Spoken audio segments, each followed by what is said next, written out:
Hello, everyone, and welcome on in to the Creator Clash. I am GGem98, and I'm joined with Stormy. How you going well, for me, it's this morning. I don't think it's the morning for you, though. No, it's not a morning. It is literally afternoon still, about to be evening. So yeah, no, it's exactly what time it is here. It's 3:10. In fact, I'm CST. Oh, so we got some very, very different time zones and vast variety of time zones all across wherever we're playing at right now. But the Creator Clash is here and is featuring two teams, some players that you might recognize. Do you recognize any of these players, Stormy? Recognize a lot of YouTubers. I know Splat Joy, awesome YouTuber. Go check out his YouTube channel. I mean, all these are creative, so let me not even say that. But I know Captain Astro, big fan of his. Amisika, is that how you pronounce her name? I know she's a Twitch streamer. Yes. Hopefully I'm saying it right. And of course, a Squidman. Now, I am not familiar with Pursue 365, and I'm not familiar with Stone and Poke. Those are the only three I'm not familiar with in these lobbies. So I would definitely check out their socials when I get the chance after this is over. Absolutely. And we'll be starting our round straight in the undergrounds where the floodgates are always open and we are ready for a big run sometimes. Unintended Spillway Tower Control, that's where we're starting off. What do you think of this map mode? Okay, so my girl loves this map mode, but I tell her how much I hate this map mode every time she brings it up to me. I'm like, I don't know why you like this. It's horrible, but go ahead, I guess. But honestly, even though I do hate it, I do admit that, unfortunately, out of every tower control map that is legal to play, because all of them are mostly banned because they're all horrible, that this is one of the better ones, unfortunately. So it's not that bad. I do think that this map is very snowbally and the tides can turn quick if you're not careful. It's also very easy to KO. You really need specialists here on this stage. And you also want specific weapons here. Like a dynamo is good, a bucket, any type of bucket, machine, or regular bucket is going to be good. Tri-Slosh is fine. You want those key weapons here for sure. Absolutely. And, you know, there's so much for us to come today. Like, again, this is game one, so I'll break down the format once we get after this game. Maybe after this set, we'll see. But it's a little bit of it's quite a bit. It's a standard format, but it's also quite a little bit of a unique one in a sense. As we get ready to go straight in to game numero uno here. And off the dial, it's time for the Creator Clash. It is indeed time for the Creator Clash. That's why she's awesome content creators brawl it out and see who comes out on top. A little bit of spotting with the connection here. Okay, there we go. Now we're loading in. Now we're ready to go. We see some interesting weapons coming here. We mentioned that Charles I mentioned earlier. I see Light Tetris with a ranged blaster and a Squiffer. Is that new Squiffer? Or is that the regular Squiffer? I can't tell. Oh, it's Drop Roller. That's new Squiffer. That was Zipcaster. And then a more meta comp coming out on each side of the orange team. What's the name of that orange team? The orange team is the Incompetent Input. They have this correctly. Yes, they are. And then board base, though. They're getting a bit of a first move on the checkpoint, but both teams already going 2 players down. Board base now going 3 players down as Poke looks to back off from the tower. But no, Zitcaster is going to turn around the tables. Nothing's going to come out of that one, unfortunately, as Pika on the machine looking to edge themselves just a little bit forward, but Captain Astro on the Tri-Slosher stops any form of flank happening on that angle. It's going to be really hard for board base to push in here against the Incompetent, because they got that Hydra up. Well, as I said, they get taken down because the range of isn't in their favor. And since they have a more meta comp, they're going to have a lot more paint control, a lot more chip, a lot more damage going into their favor. But as I'm talking, board base is not doing a bad job at all. They're going to probably get past this first checkpoint and get that out the way and probably get this push going. As this Zitcaster coming out, they're going to do some damage. Going to give a lot of chip over to the range boss. So it's going to recall, and we'll keep going down. The bubble does come out, but it isn't doing much there. Ooh! Nice trade happening in the big bubbler corner over there, but this tower is having a burnout now, just going back and forth, just barely getting past the first checkpoint before, and now it's hitting this checkpoint for the 3rd time. But now they're past it. It is literally going so back and forth just to start off this game. Nearly getting that splat onto Pika there, but Pika sees that jump. They get them with the beer and sends them home. A little bit of an overkill there. I think that's a little bit unnecessary. I'm just saying, like, Jesus Christ, throw a whole boy up on at a jump. Oh my goodness. Could probably do that somewhere else, but we see Incompetent is pushing the tower here. The machine does go down early. You don't want to see that. And the Hydra's getting picked up consistently. And that is what board base needs to do to win this game. They got to keep taking out those key players, those key weapons like the machine and the Hydra in order to keep themselves in this game. And they are doing a very good job of that. Only thing they need to do now is pushing with their advantage state and hopefully get some more points on the board. Ziggins are coming out once again. We're going to see the Waybreakers also come in onto the tower, keeping pick control in their favor, put some scores down. Get a kill on a Hydra. What a great thing about Hydra. Check out two. Race Blaster, and it's Justin Jr. left alive, D-Jam.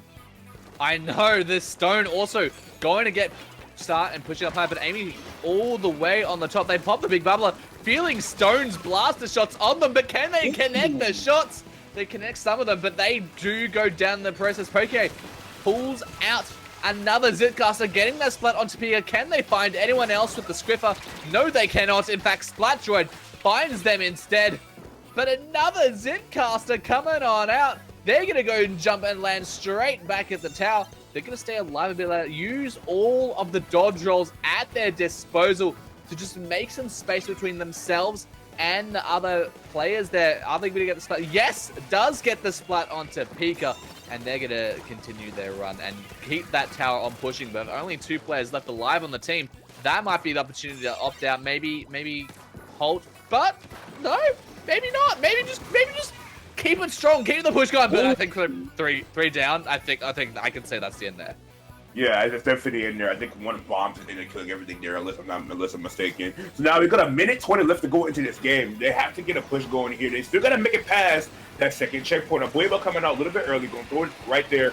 Going to separate the members here on each side of board base. Incompetent looking to push the tower more. Another Abueva comes out, not doing too much though, but they do find it. But the red breaker does go down. That's not what you want. You get a figure on the left side front of the square. You don't get to kill the machine. No, they're not the machine, but turn it back.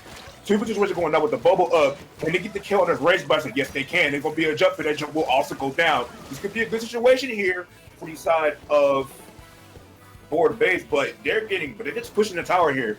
I think the Astros doing a really good job on that tri-slot of being a support. And fourth going into this game, they still got to make it past mid, but the junior goes down. And you can see that cooler coming into play, just keeping the pacing so much faster compared to Incompetence. Absolutely. 35 seconds left on the clock. An Incompetent input. They need to get some sort of push going, but Pursuit on the flank with the Julies takes out that player, just watching the tower. And now Incompetent input, they're not looking like they're in a great position to try and get this overtime started, but maybe they can get turf. Amy gets taken out though by the Squiffer as board base pops onto that tower. Trade there between those 2 players. Pika desperately trying to buy control of the tower. Jumps coming in. Overtime commences. Can they hold it? With so much ink on the tower, but a wipeout will set the score as 1-0. Honestly, very surprised, especially with the countdown running. But it makes a lot of sense when you put that range blaster there with the Tetris did a lot of damage. We really got to talk about Pursue there, because Pursue did a lot of work. Also with that cooler coming out for Captain Astro, is able to keep that aggressive pacing, and just even when they died, just made it so that it did not matter whatsoever. And that's why they were able to take that game. A little bit of surprise in there considering the comp difference. I really thought that Competent was really going to take that, but you know, mechanics are very good there. I did not know who Stone and Pursue was, but maybe now I will with how they played that game. And just that suction bomb kill just did so much damage just to halt that push right then and there. Great plays coming around from all the players around the field there, and just, you know, constantly getting these picks. And just board base, you know, they might sound slightly bored, but they've certainly got a lot of confidence in their favor. Oh yeah, board base, definitely not bored with the way you're playing the game. Just going all aggro in there, just always constantly fighting. Even when they were 2 down, they were still fighting, just always playing aggressive. And that's what's good in here in Splatoon 3. Splatoon 3 is the probably the most aggressive game aside from Splatoon 1 in the series. So if you're constantly fighting, good things are always going to happen. Absolutely. And while we've got a second to breathe, let's just quickly break down the format that you're going to be watching throughout today. So we're starting off in the group stage. So we have 2 groups of 3, both of them playing a round robin, all stages, all areas of that being a best of 3. From there, all teams will then move into the elimination stage. However, if you place 3rd in the groups, you're going straight on into the lower bracket. No upper bracket echelon for you, my friends. And then it's a double elimination bracket all the way until the grand finals from there. Indeed, indeed. How many rounds is Swiss? Is it, or groups? How many rounds is there? So there'll just be 3 rounds of the round robin groups. Okay, got you. And then there's, how many teams are here in the Creator Clash, if I may ask? Well, we've got 6 teams witnessing 2 here, and we can witness these 2 battle it off once again as we go on to Rainmaker Humpback Pump Track. This is a classic. We all know how this map plays out. No lead is safe here. And with that aggressiveness coming out from board base, they're really going to be careful there. We see they're switching the light switches to the reset attention, which makes sense considering it's Rainmaker. It can do a lot of damage and instant pop the shield and catch the team off guard. As we see, Incompetence goes to the cooler here, Amisaka, on that end zap instead of running a junior, but also an aerial spray to keep up the paint, frame machine, and range blaster. A very nice comp indeed. Absolutely. A Squidman coming on with the air spray as well. The restart air spray, but board base already getting through the first checkpoint. Squidman does get that splat though with, I thought that Jelly was a player for a second. I was like, how did you get up there, my friend? But Pika on the Booyah Bomb looking to displace a lot of those members there. Shoots it off, it gives them some space, but can they capitalize on that? Ooh. They do get the splat onto Pursue, and Amy is holding that Rainmaker, but with no one there to support them, they are going to go down. What I'm noticing here is that board base is moving so much faster compared to Incompetence, and that's why they're able to win here. It's going to pay dividends here, especially on a mode like Rainmaker. But as I say, that 2 go down, just the Tetris and the Traja look alive. They're going to play it safe and make sure they clear them out there, but they're coming back fast with their cooler. They're going to break their checkpoint. Now we got an even game with 2 checkpoints. We have about Reset coming out, going to take out 2 there, and they're going to be able to get more points on the board here. Rainmaker is sitting on the top right side, but the Rainmaker coming out. Oh, but they did not wait for the re-slider. You got to watch for that re-slider, and that cost their push, and that is a team wipe, and they're going to push his right side very fast, Jim. Yeah, they just wanted to get that lead, and they wanted to solidify it straight under their control. But can board base take it back? They've got only 2 players left alive, and Amy comes down from above, making sure that Rainmaker doesn't go any further. Splat Droid hovering over that Rainmaker. Bob pops that shield. Amy pops and grabs the Rainmaker again. Squidman pops the Reef Starter. Does get the splat onto Pokie. And can they follow it up with anything else? No, they cannot. Players just going down left, right, and center all over the battlefield right now. Yes, indeed. And I think what's helping in Converses right now is that big amount of paint control between the Zap and their aerial spray, making it very hard for the opponents of board base to move in. And that is exactly what's helping them out right now. Board base going to go down here, but as soon as they go down, now both teams have cooler, and you can see it play an effect here. And look at this map control, DJM. Like, it's going to be very hard for board base to push in with that amount of map control, but the Rainmaker pop will help with that. And they're going to go in and take some fights right here. I'm just like, I'm going to go down to the range bias. They're going to take it right there. We're not getting pop right here, but it will get shredded, and they're going to have opportunity to get the push going. Yeah, 2 players going down on incompetent input might allow board base to maybe get up their counter push finally on going here. But Squidman takes out Stone, and they manage to keep themselves alive as well. They're now the only one of 2 players left alive. Squidman trying to outflank the flank there, maybe keep something going. But no, they go down to the Rainmaker as board base looking at taking the lead. Yes, that is in their favor now, pushing all the way down to 27 points with 2 players left alive on the side of board base. That is looking like it might be the end of that push right there. But incompetent input, we've seen how aggressive that they can be. Can they re-duplicate it with just a minute and a half left on the clock? Yeah, indeed. So Incompetence needs to use that aggression and all that pain to their advantage. They really need to push in with everything they have to make sure that they can get that lead back, because it's very much possible on the middle level, especially here on Humpback Rain. It's very easy to pull lead. They're going to go to the right side, take their time, and they are getting some picks that they need to push in right now. They do have to move at the rate. And Rainmaker does go down. So if they are careful here, they can be able to get pushing. But the Squidward's trying to get a pick for the Rainmaker. Hail Mary is not able to get it. They're going to move up here. The other team goes down. But the team needs to get in front of the Rainmaker here. They're not being very patient with that Rainmaker, and they will go down. And if we're going to this game, and we're going to see the pop goes. The pop goes into the favor of board base. They got to adjust the Rainmaker right now. You don't want to let the Rainmaker up there. Absolutely not. It is just so easy if someone could just grab it and just get it a few extra points. You want to drop it. You need They're to drop gonna it. let that reset it. Ooh, an interesting decision, and we'll see how that pans out for them for the rest of this game. But incompetent input. They want to get the lead back. They want to take ownership. Amy holding the Rainmaker. They see the Tetras over there. They get taken on now. 2 players left alive. Only 1 now left alive for board base. The Range Blaster now. They're the only ones left alive. Can they get the lead? Yes, they can. By a few points to spare.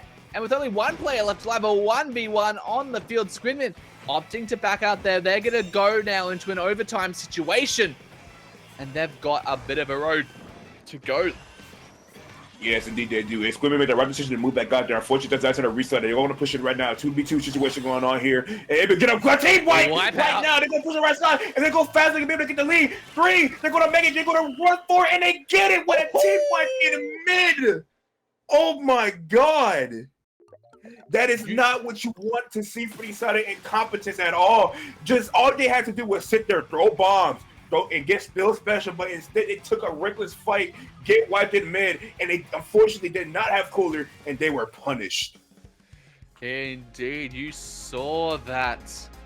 It was just such a, you literally said it at the start of the game that it is so quick to KO on this, and we while it wasn't a KO, it's probably the best that you could get, an overtime straight shot all the way back from the enemy base. Like, you quite literally called it. I did. I said no lead is safe. No matter what time frame, no matter where you are, no lead is safe on this map. If you decide to be careless and make that one mistake, then that is it. And that was a prime example of that. Just Incompetence had the win in their hands. All they had to do was throw fizzy bombs from the aerial spray, throw fizzy bombs from the machine, throw suction bombs from the zap and the aerial spray. Wait, my bad. Or the Range Blaster. That's all they needed to do. Sit there, eventually put special, and then win the game and wear out their time and everything else. But instead, they were careless and took a fight in mid, and they got severely punished for it. Indeed. But now we've got so many games to get on through, so we're going to go very soon to the next one. We're going to take a quick break so we can get that set up for you. Don't go anywhere, ladies and gentlemen. You're watching the Creator Clash Royale.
All right. I said we'll be quick, and quick is what we are. Welcome back to the Creator Clash Royale, and we are here to see aim assist against Elegant Emus again. This is, we see a few faces that we recognize here, and oh boy, do I recognize some of these names.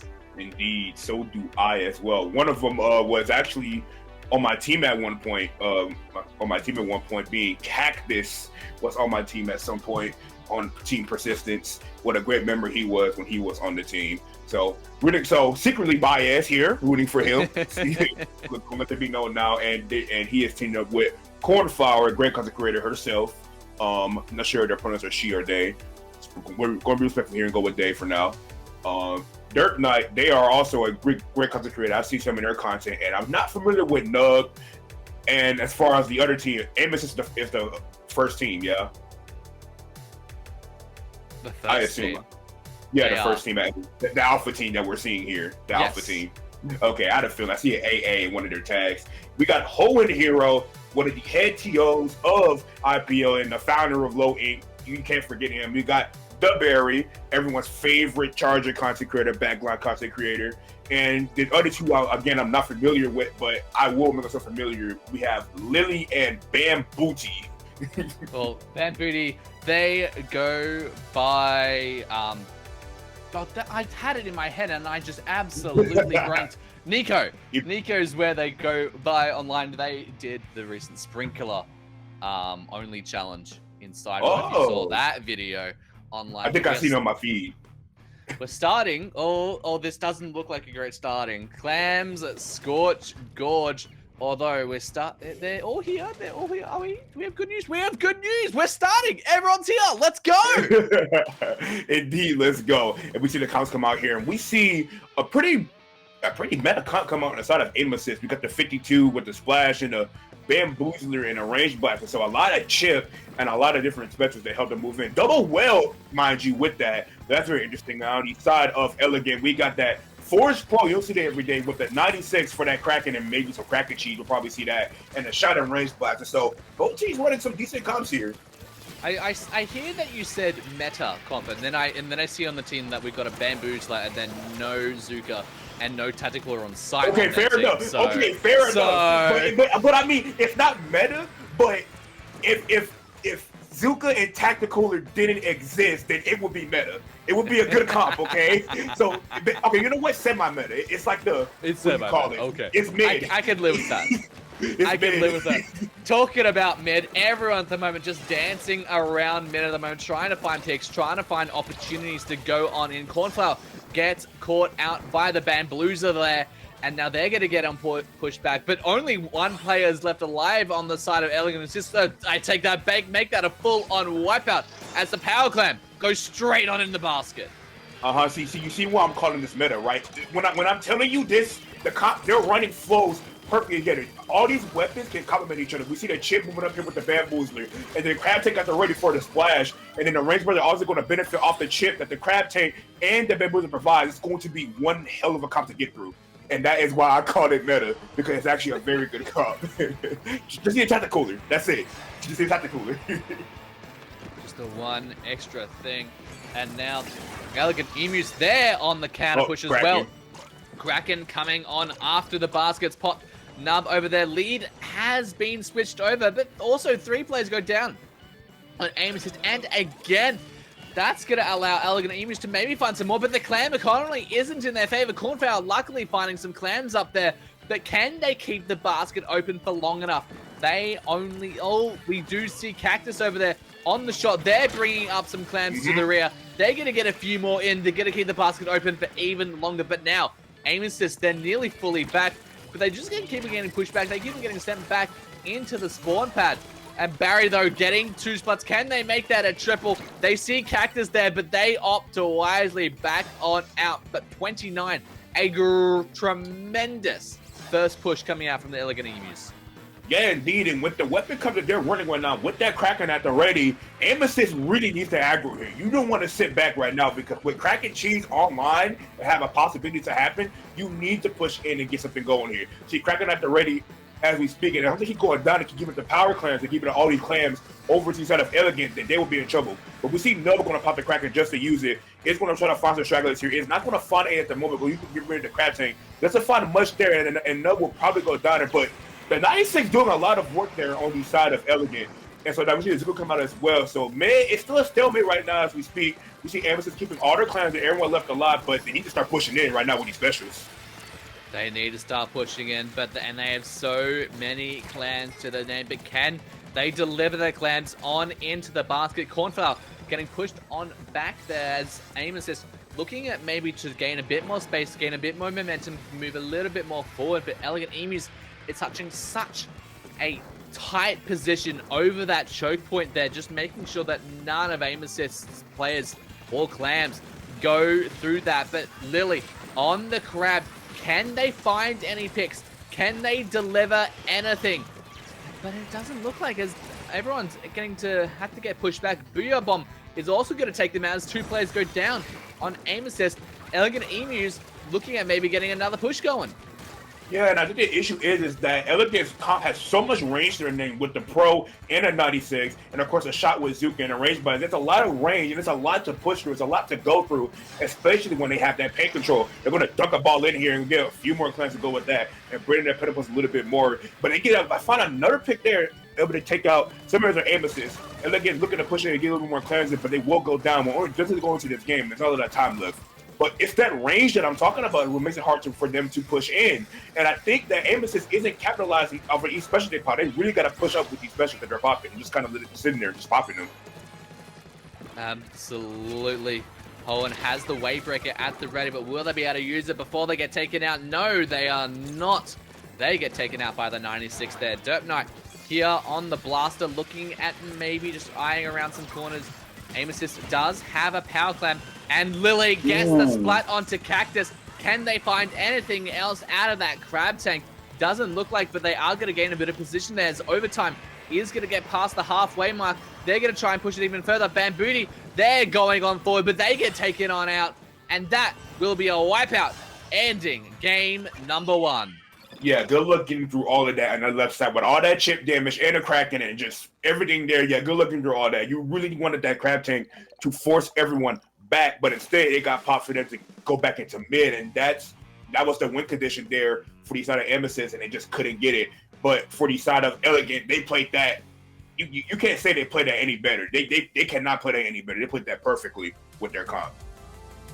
Oh, absolutely. And it was such a great showcase from them, as now we're going to look at to see a lot of the highlights there, a lot of pushes, and that was such a strong first push coming up from Elegant Emus, setting them up very strongly for the rest of the game. You know, Aim Assist got such a great push to start off the game, but Elegant Emus, they just completely one-upped them there. Yeah, indeed. They just took their push and did it so much better and just able to keep things going, especially with the Kraken at the ready. But we will be going to tower control ship shake cargo now, and I think that with Aim Assist's comp, they can find a little bit more success here, especially with how much ground they can hold. You just got to actually do it. Yeah, like I'm curious to see. Like, I always like seeing the dichotomy between the more aggressive ranked modes we have, and then a bit more the passive ones. The passive ones being, you know, Splat Zones, Tower Control, and the aggressive ones being Clan Blitz and Rainmaker. I tend to associate them quite similarly. Ignore my pronunciation on that word. But going into Tower Control, Ship Shake, and you know, looking at some of the weapons these places, obviously Nico, Bambooty is going to very likely pull out that Bamboozler again, as we saw them straight on to game 1. But, you know, seeing the wide range of choice that the Barry has here, like they've put on their selection. They've got the E-Leader, they've got the Charger, they've got the Scripper, they've got the blah blah, and they've got the Norse. Like, so much to choose from. And then Elegant Emus, they're just full of choice over there on the right corner.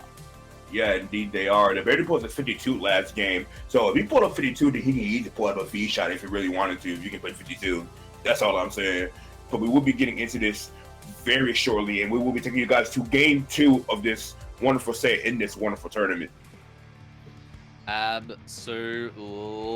And let's see what the players bring on out here.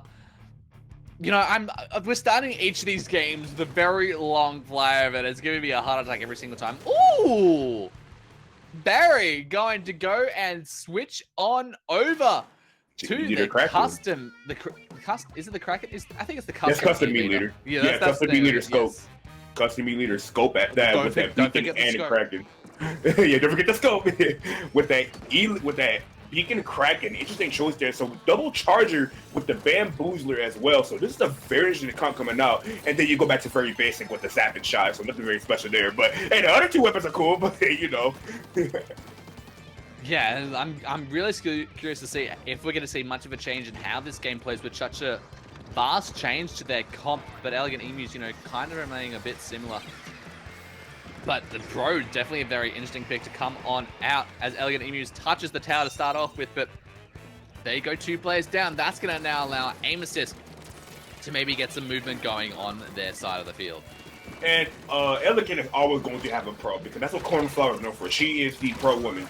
Or she is the pro person. She only plays pro. That's why I know from us playing against them, playing with them, and just other things. I've only seen them play pro. So Elegant all have a pro. We can see a big difference here.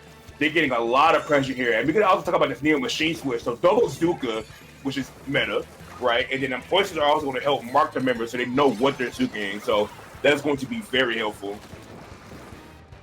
Yeah, you know, Elegant Emus, they're getting such a strong push going here. They're already cleared on through the first checkpoint, looking at getting that even further, but 2 players going down. Nub now, the only one left alive. They've opted to back on out there as aim assist looks at getting some space back, looks at getting some control back, and the Barry, they're putting that E-Leader straight down the middle of the field. You've got to feel scared when you see Barry's E-Leader come down the whole range of the field there. Yeah, indeed you do. But good thing this map offers a double with the Kraken. Barry popping off there a little bit. Going to get a double with the Kraken and set up right now for a little bit of shots there, but does get taken down. But yeah, no, you do got to respect the E-Leader here, especially if you are sitting down the middle. But good thing this map offers a lot of coverage and a lot of ways to go through, especially when you're running double Zuka. So the charge isn't that much of an issue if you play your cards right. And we're going to see them push back into May after getting that double kill. And they're going to get another push going instead of Elegant Diamond. I mean, Elegant, not Diamond. Keep on the train. Keep that tower chugging. Cohen hugging around the left. Nico on the Bamboozler, looking at maybe getting a little bit of a mini flank on there, but the machine has just as much range as them and takes them on out. Nub has the Trizuka now at the ready, looking at seeing if they can get anyone using the parabolas that they have at their disposal. Not going to find anyone there, but Elegant Emus, are going to go and clear the second and final checkpoint. They've only got a few points remaining left, but aim assist is getting the splat. Cactus hops on the tower, but a wipeout will end the push, but aim assist has such a long road ahead of it and so much paint to get across if they want to take the lead into their favor. Yeah, it's only a minute and 35 left to go into this game, and we'll put the kill the world right now and the crack at the same time.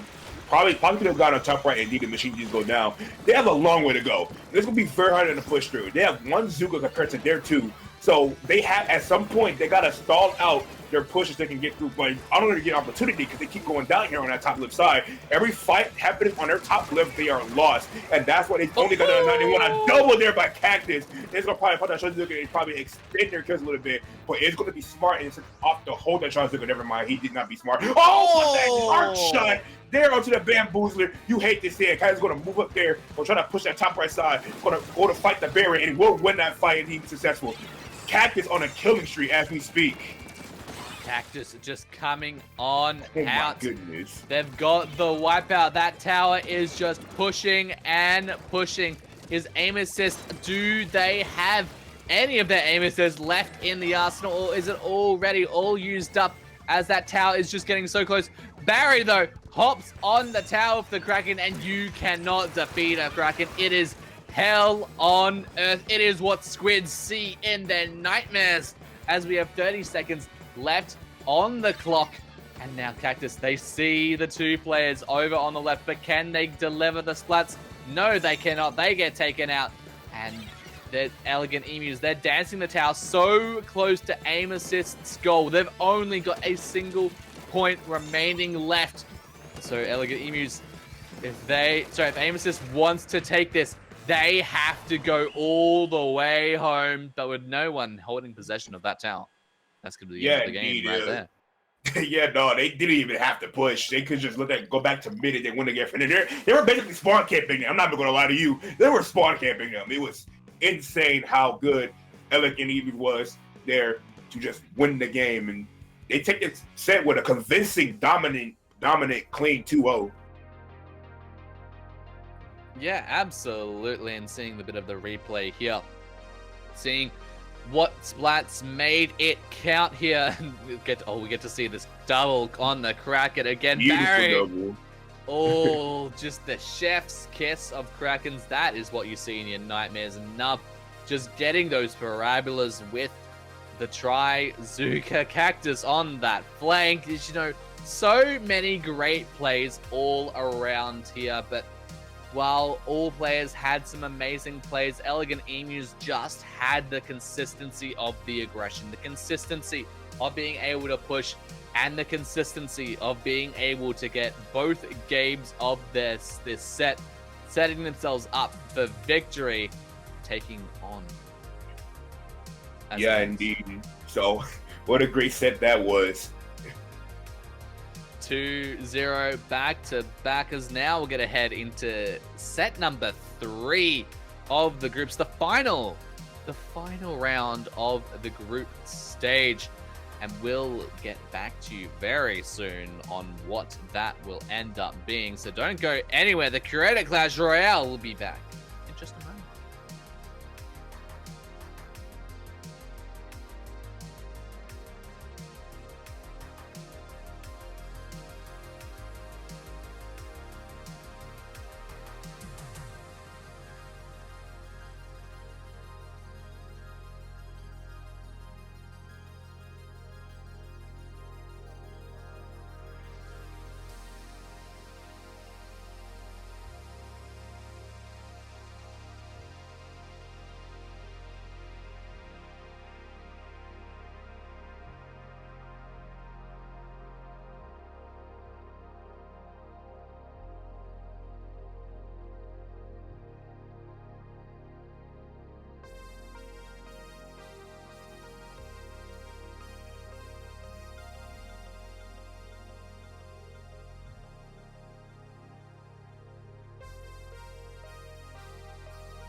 Hello, everybody, and welcome back to the Creator Clash Royale. Well, the creators are indeed crashing here. I mean, but technically they are crashing, but we are here in Creator Clash Royale as we got the two new teams going. I think it's the final round robin before we go into bracket. Yes. Correct. This is the final round of the group stage. Yeah, until we move on into the elimination stage, and we're gonna welcome on in the newcomers here, the Chewed Carrots. Board base again coming on back from round one, but Chewed Carrots bringing us on in Stroke, Vapor, Dracore, and Vasco. And looking at some of these weapon picks that they've put on, and what do you think we might see come out here? An Expo, because that's all Vapor plays. I'm lying. He doesn't only play Expo. He plays other different weapons, but his main is Expo. Why do I know this? Because my team and the team he's on are rivals. Yes, we are rivals. I hate Trick of his own supremacy. That's TP Zone. I can't stand them. I hate playing them. They're annoying. So I always got to deal with Vapor's Explosher, and then we're gonna probably see it come out here on Splat Zones maybe. But with these kind of maps, he might not pull it out. Maybe he will. Maybe he won't. He might pull up that Jet Scorcher. Maybe he'll pull up the ballpoint. Most likely the Jet Scorcher, because that's the only other weapon he plays besides the Explosher. But we got board base also back here on the stream, as I do talk about the people who are on Chewed Carrots. So I'm familiar with Vasco. Vasco's another great content creator, watches channels. And I don't have any more time to go through them because the match is already starting. These teams are ready. They are ready, and they are raring here at Barnacle and Dime. Get ready to shop, drop, and respawn as many times as you need, as we're gonna get game number one started here. And I love to see both teams bring on out the Tri-Slosher Nouveau. I'm personally a very massive lover of the Tri-Slosher, so I'm very happy to see it come on out game one. Is that a Clash Blaster? No way I'm looking at Clash. Is that Vasco? Of course it's Vasco on the Clash Blaster. I know that's Vasco. Nobody else would dare play it. And remember that Expo I was telling you about? Yeah, look at him go to work. Oh my goodness. What a shot that was by poking on that Swiffer. The cancel splashdown and living no less. I was trying to put Vapor there, but Poke said no, shut that up, and just immediately took care of that. It is something to say that I was near a triple splashdown and I survived it. Put that on your t-shirt and wear it with pride as Strike goes on into the zone, sends it into neutral, and looking at capping it. Yes, they can, but Pushu on the flank gets the trade over there with Vasco. And now Chewed Carrots looking at pushing up even further. Stone on the corner with that blast, looking at maybe to see if I can get some picks, but getting double whammied by the Explode, and the Fizzy Bombs will send them on back as Chewed Carrots takes back the lead into their favor. I've seen a lot of teams roll out of chair. A nice picture by the Swiffer I may add. Bubble coming up, but does get canceled by that Tri-Slosher, and two are down on the side of board base. So they are going to be pushing here. Vapor getting a lot of key picks here, a lot of chip as well. Get another pick there onto the Swiffer. Going to splash on and get over that ledge. Get another kill right there. It's going to shoot down that Zuka and get that kill as well. But there's only two left alive here. It's just Vasco here on that Clash Battle left alive. They can move into zone very easily, but Vasco is going to be able to find a pick. Going to find two and take it down. And I think it's the game.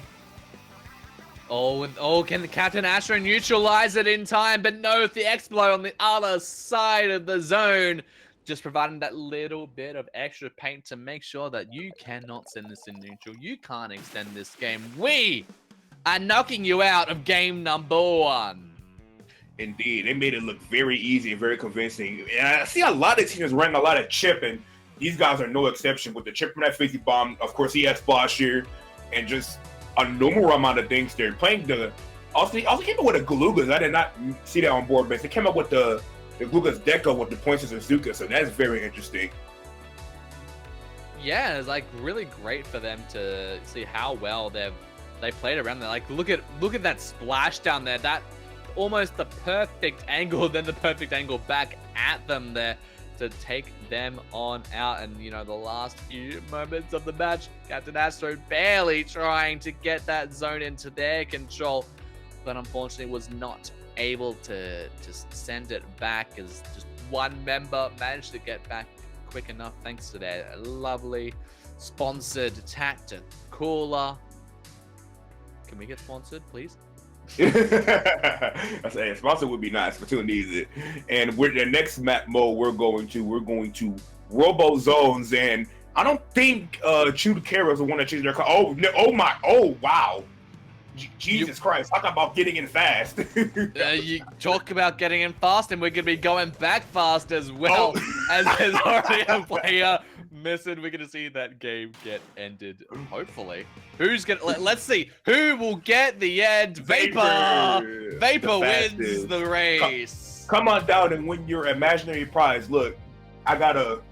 What's this, a time capsule? I don't know. Use it. Use this time capsule, get back into the lobby, and let's win this next game. That's good. Yeah, get that recall ongoing, eh?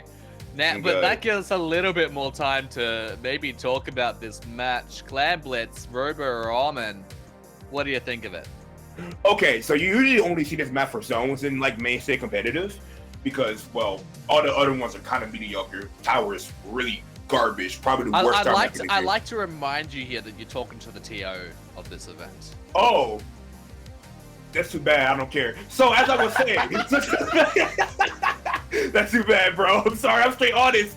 So you really, but it's fine. Robo Clan is actually fine. I was gonna get to that. Robo Clan, and it's not me trying to be nice because you're a TO and all. You know, if I think a map is bad, I'll just straight up say it. But okay. Robo Clan is actually fine. Like, I don't think it should be a mainstay, but I think it's fine if you get to play on. I don't think it's that serious. So RoboClan is a very interesting map mode because it's essentially built off of mid and also kind of like not much of the flank routes, because you don't really see people taking flank routes anymore. You see people push through those elbows and those tight corners there. And I think that Chew Carrots can pretty much take advantage of that. And the Clash Blaster can do a lot here. If Board Base wants to win this game, the Tetris needs to do a lot of work, assuming that they stay on the Tetris. Absolutely, they can definitely. I said that in 3 separate ways, just ignore it. What I can say for certain is that this game is getting on started, assuming we don't see 3 players again. No, that is a lovely count of 4 as we go into game number 2. Indeed, we get the 4v4 and the 8-player lobby finally going into this. So we see the Tetris come back out here with the shot and that range blaster. So now a little bit more of a metacon coming out on the side of the Chew Carrots. I believe that's what it is. And Board Base running. No. The Chew Carrots is the one with the Expo. Yeah, I know that very much. So Chew Carrots running to run that Expo, and a more metacon coming out for Board Base this time around. Indeed, as Stone here on the blaster, looking at pushing with all their might. They have the power clamp at the ready, but Vasco there on the Clash Blaster, looking at taking out Stone, just chip damage everywhere. You have the Clash Blaster, you have the Explo, and you also have the Brush on their side. Just a team that excels at just constantly doing damage, getting picks, having that wide area of effect, as well as the splashdowns as well. They're just AOE, that's what they should be called. Vapor on the Explo in the corner, just making sure none of the members of Board Base stays in base and just keeping them away, just keeping up the aggression. Strike has the restarter at the ready, but are they going to be able to do anything with it? No! They get taken out right before they can use it, and 3 players go down on the Carrots, and that's going to allow Board Base to get on. Oh, they've got 2 power clamps. Can both go in? Yes, they can. Yeah, indeed. Now, Risa gonna come in and clean some up right there. Just like Aimbrush left alive, it's gonna be able to find a pick, neutralize the damage a little bit. But the Aimbrush is very weak as it stands here. But I'm gonna get a pick there, and the Tetris come in and cleans that up. And I think this is a very good starting push here. Rainbow last one left alive. Probably gonna jump out here and retreat a little bit. It's gonna stay on that bottom right side. Gonna have to jump out instead. Smart move. They're gonna keep their wave breaker up, and a lot of other things to come. So now we're going to see Chew Carrots move into mid and try to get push going themselves. Splash down at the ready, as well as those chubs at the ready for that Clash Bar. They're going to push him in all the way to that top left side, and then Killer Will coming with that chip. But can the Astro drops down and gets a pick, and he's going to look over to move him in and move his team in. And the Captain Astro there, all on the Tri-Slasher. They don't manage to get the trade there. They get taken on out straight away by the splash down. And Bogey making sure that Ink Brush doesn't make any moves onto them as they take him out. In fact, making it a whole-on wipeout.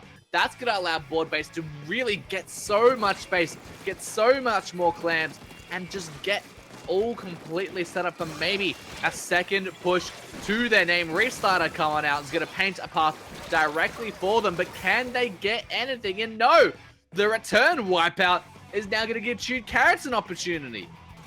Yeah, indeed it did. A little bit of an overextension there, just like we're seeing for a little bit of Chewed Carrots. They overextended just a little bit without getting any ground or without getting any special, and we're seeing Chewed Carrots basically kind of do the same thing. They did not wait long enough to get in and go in the triple splash. Is going to take down 2! So maybe I'll take that back a little bit there. I'm going to be able to move in a little bit more. If Shake can get a kill there on his trial, they need to do just remember look alive, but they do got to clear his range blast because to be very safe, and they'll have no problem doing that with the dualies. But the other members do jump in, and they also help in. They're going to jump in as well, but it's not going to be enough, and that is a full wipe. And so now we got a minute and a half left going to this game, and it's 42-80. You know, I know Wipeout was cancelled a few years back, but it seems that these players just want to bring the show on back as Stone there tries to go around the corner. But Pokia getting the double splat there. Can they add any more kills? But no, not with that splashdown guarding their life, making sure that nothing else happens there. Vapor on the Expo looking at, just, you know, they're doing their job. They're pushing away the off opponents. They're making sure that nothing can really happen there. As the minutes left onto the clock, both teams, you know, they're 40 points apart. It's not outrageous for Chewed Carrots to maybe get a comeback going, but board base, they absolutely have advantage at the moment. Yes, they do. And a trade there with the 2 feeding weapons being the Ink and Extra. They're both going to respawn basically the same time running the QR. But just to get that feather respawn, gets to the QR. Because they're resliding in, going to try to do something there, but ultimately does get punished. Doki is trying to move up with the shot into enemy territory. Don't know what the move was there. So now there's 2 situations going right now. 4-for-2 situation going on here. So now they got to push up slowly, but that charge slasher is not in any type of space. So they're going to this game. Vapor has an F up ready. They need to be careful of that splashdown. They need to see what they're doing. Slasher does end up going down. The splashdown does activate, keep us up alive. Poki down here on the bottom right. It's going to move around with this cooler to try to find a pick. It's going to find one there. And it's just a brush left alive. But where is the brush? Where is the brush? What did they do? They just scored a power clam. But are they going to be able to take them down? Indeed they are. And it's a wipe out. And that is the game, DJ. The game indeed, setting the score to 1 apiece, giving us our game number 3. The first set to go to a game murder, you can see how evenly stacked these teams are, especially with the cockchits coming out for set up board base, opting for a more meta build, and you obviously can see it pay dividends there.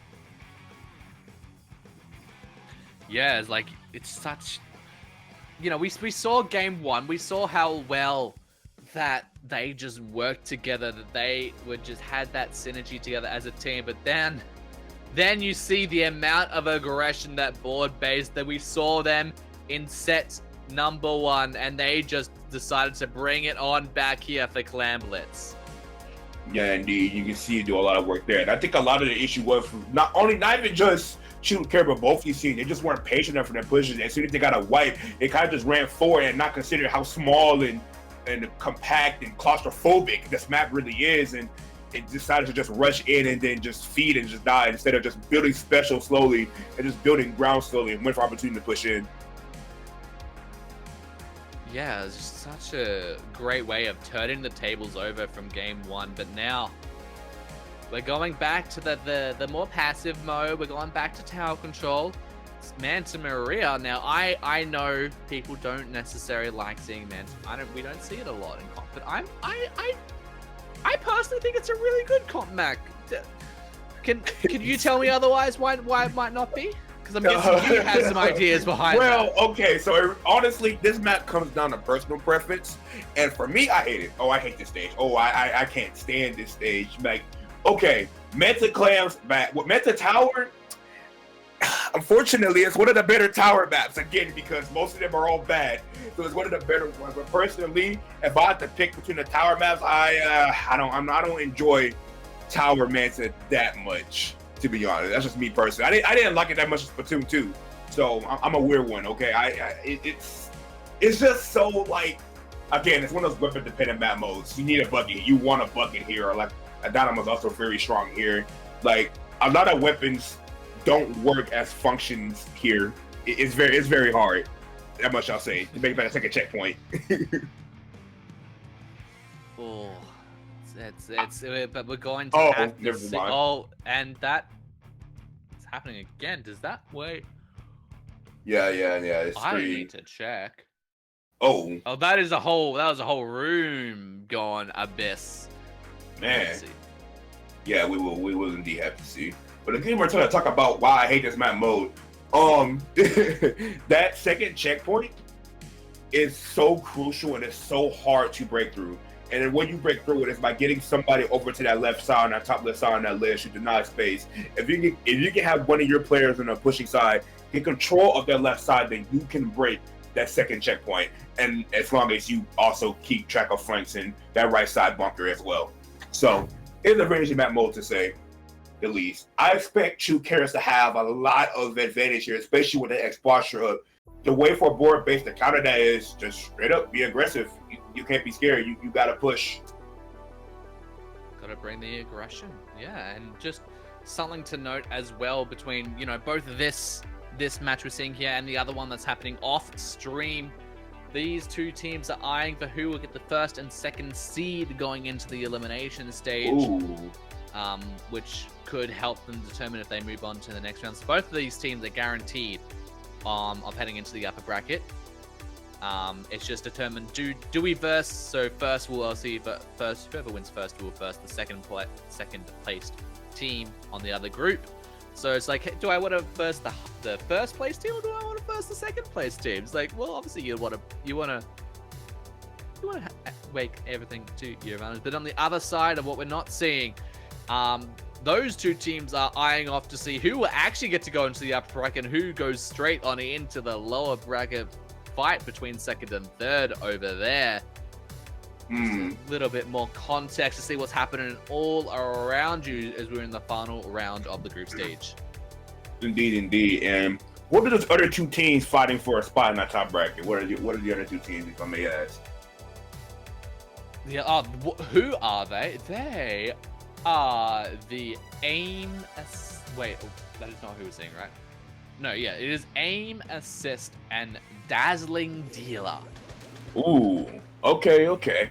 As we head into the final game here, and we see the comp coming out for the side of board base, bringing out that Squiffer 52 Tri-Soldier and Range Blaster. So ditching the V-Shot. I don't know why, but it makes sense, I guess. Ditching the V-Shot. As we see the same comp coming out for the side of True Carrots, except with the light Tetra Dualies. Ooh, definitely gonna curious to see what comes out of here. And a player already going down on both sides now. Stone, though, pushing up very hard. Are they going to be able to find anything worth out of it? No, they are not. Vapor, though, also going to down Pursue on the flank. They get 1, 2. But the Tri-Slusher is right there to stop any form of movement happening. Doing even more, bringing out the Tacticaler as well. Both Tacticalers having a double date over there. Getting that on together as board base moves on into the first checkpoint. It's going to be very hard for them to push up here, especially past this point here with that Clash Blaster moving in onto the tower, able to get a pick there. And that Explosher there, going to do a lot of work there. But that Charles are able to find a pick there onto the left side. Indeed, they're providing jumps. They're looking at getting their players on going. Strike comes on in, but they get taken on out. Pursue looking at maybe getting something of the Gal. Yes, they can, using the wall to their advantage as 3 players go down. Jacoro, though, on the Tri-Slosher. They get 1, they get 2. That might be enough to maybe halt the movements of board base once they get past this checkpoint. But, you know, getting those 3 players down earlier is definitely going to allow them to clear that. Yeah, indeed. And they're chipping this X-Boxer reasonably well. And they see the win condition here. Look at them targeting X-Boxer, knowing they have to move him. But they're doing a very good job targeting everybody else. But this boss is going to come out here. And we see that chip damage coming into effect. They're able to clean up that tower. But a push down to 47 is a nice start. Okay, still there on that script. They're going to hold this left side alone. Going to probably find a trade here. It's going to be able to find one. It's not. But so we're going to see True Carrots trying to push out here with 3 minutes to go into this game. Indeed, they're going up further. They're looking at maybe trying to take the lead into their favor. Vapor has that triple splash down to ready. A very good special to have just ready on the tower. As soon as you get people dancing around you, splash down can very much be a beneficial thing to use, especially around those corners. But Captain Astro sees them. Can they do anything? Splashdown takes them on out as the lead switches over to the Tuned Carrots. As board base still has only got one player left alive there. And Strike just going on in hard, taking out a player. Only the Explos now left alive on the side of Tuned Carrots. Vapor, they're opting to maybe back up, but they have the triple splashdown. They might be able to make something work here. Yeah, indeed. That triple splasher is going to be able to make a lot work there and get you in the whole ground. Jumping to the expert, the last thing that allows me, you want to rush that down. And you see them being punished for it here. Vapor doing a lot of work here. The expert is going to keep doing more work, find another pick there. Is he going to find another one helping that Trosser? Yes, he is. Just a range left alive. He has a solo stop this tower, but is he going to be able to? No, he is not. And that is the game, set, and a match going over the 2 Carrots. The splashdown just absolutely solidifying that win into their favor. Like, they knew the tower's gonna slide. Like, no, you cannot approach me, as I will set my fists down in ink and solidify this win into my favor. Yeah, indeed. So 2 Carrots getting the #1 seed going into that top bracket, and then I think board base would be the #2 seed based off what you said. So both the teams will probably see each other in the near future if they play their cards right. Indeed, they've both solidified themselves a chance at, you know, they go into the upper bracket, so even if they lose something there, they have a chance on still making it into the grand final. Unlike if you place 3rd in the groups, then you're on your last strike. Indeed. It just is a double elimination top cut, so that's going to be very interesting to watch as well. Indeed, and that will be here, ready in just a few moments. We like taking breaks. Indeed, we do. Breaks. I like getting my voice to rest, especially when I'm on 2 hours of sleep. And I'll get another 5 minutes of sleep now, as I'm going to head over to a quick break. Don't go anywhere.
Hello, welcome everyone back on into the Creator Clash Royale. We're now in the elimination stage of this tournament. We've cleared the groups and now people are ready to be sent on home. It's the Chewed Carrots against Dazzling Dealers. Indeed, and this Dazzling Dealer is the one team we were not able to see during the that group Robin stage, but we see them make it here into the top stage, so we'll get the chance to see them, and you guys will get to see them as well as we see these first match coming on. Crab Leg Rainmaker, a very interesting one. Not one I'm particularly fond of, but not one I hate. So it's alright, it's cool. Am I feeling this passive aggressiveness? If you want passive aggressive, it's Mahi Mahi Resort Zones, and it's not because it's a it's not because it's a bad stage. It's because my team sucks at it because of our cup. So we can never win on Mahi Zones, never, ever. It's what happens if you have an Octobrush on your team. Okay. Well, we can talk all about that in just a second after we get into this game, as we're about to go straight on into this first game of the set. Crab Leg Capital Rainmaker Chewed Carrots against the Dazzling Dealers. Indeed, so we're going to see these guys come out here. I expect to see some form of range come out for both these teams, and indeed I was right. Oh my goodness, what a comp coming out there for the side of Dazzling Gleamers, pulling out that pencil, that Splash with the Crab Tank, and that Machine Neo for the Zuka, and then a Bubbler with the Junior. So a lot of paint to their name, and they do make up for the lack of range with that pencil. So it was they pull out there. But is that a big swing? Is that double vac? That is the big swig coming on out, popping that Rainmaker shield, giving them a lot of turf to play on with. As Jacore there with the big swig, they're looking at just maybe using what a big swig is good at, gaining ink, taking home paint, using the Ink Storm to their advantage. But Bipedal Orca over there with the Crab Tank, looking at maybe doing some damage, but the Ink Vac shot is going to go and cancel that on home. They see Jacore there with the big swim, but they get the splats there as Vapor picks up the Rainmaker and slides it straight on in to the first checkpoint. And they even managed to get the jump over there, starting to take control of Dazzling Dealer's plat. Yeah, look, what a funky comp coming out here that Chewed Carrots, but you can see it's working very well there. Almost the vacuum is Vapor with the Expo, but they didn't do that. Just the splash with the live, and it goes down as well into the Junior. This could be the game. It's over. Oh, wow. Oh, my. They went and sent that on home as they took themselves over into game number 1, straight on into a knockout. Man, you talk about not seeing a team on stream. They were like, okay, first time on stream, let's shut the door on you. Get back off the stream because, Jesus Christ, that was very fast and interesting, especially with that comp. Bringing a big swing express of all things. Didn't expect I'll ever see that today. And with that vacuum ballpoint, by the way, they never used the vac. Well, I mean, for the Rainmaker purpose. They never used it for a push. They used it there, but not for the Rainmaker. And well, the Tetris just went in and did a lot of work with that big swing as well, just chipping and hitting everything, and just a lot of paint, a lot of control there, and surprisingly, it just won. Well, when you get that Rainmaker slam dunked at a minute 15, do you really need an Ink Vac to help you get that? No, you really don't. No, you really don't. I'll tell you one thing though, you might need a little bit more help on here. It's Mahi Zones, a map notorious for how hard it is to push back in sometimes. Well, not if you have a Reef Slider. Now you have a Reef Slider, you can just kind of just cheese the zone. Yeah. You can just kind of, you gotta just do that, you know, that they give them the instant penalty. Swear, I can tell you how many times that happened to us during, we're like, oh yeah, we're about to win. Reef Slider, we're just like, okay, bro. All right, man. All right. You got it. Takes it, especially in overtime. Exactly. We wiped your team, but you gave us a 55-point penalty. So yeah, thank you for that. Like, it's super annoying. As we Bon see, appetit. Indeed. So I don't expect much of a cop chase coming out here. I expect to see these teams running pretty much the same thing, especially on their side. But we see a gold dynamo and a switch to the zap, and we got the octobrush with the expulsion and the clash burst with the tension with the reslider, as we talked about. And that's zip octobrush too. So they're going to have two kind of go in specials. Yeah, and we're going to see Dazzling Dealer take first possession of the zone there, but they're not going to be hold it for very long, but maybe they'll be able to keep it a bit long as the Octobrush goes on down. But two players go down on the side of Dazzling Dealer. That's going to now allow Cheese Carrot. Cheese Carrot. That was so unnecessary. Maybe I should call them the Cheese Carrots as they take that restarter, solidify their control of the zone there. But we're going to see. Oh, that's actually quite a bit interesting counter to the Super Chumps there. Splashdown, not the counterplay you generally see between those two specials there, as Dazzling Dealer takes back control of the zone. Yeah, as we are here on Mahi, one thing to point out of the weapon choices is that Dynamo can do a lot of work, especially that Chewker doesn't have a lot to do against the Hidden Shark. You're gonna get the kill on the Expo very easy. But the splash stuff still comes out. I hate that special. I hate that special so much. I swear. it makes like Oh, strike. We still can't swim. We still can't swim. Splatoon 3, we still can't swim. And we also can't play the game because we got a DC. That does look like a DC, and that did happen before 50 points. That DC happened at 51 points.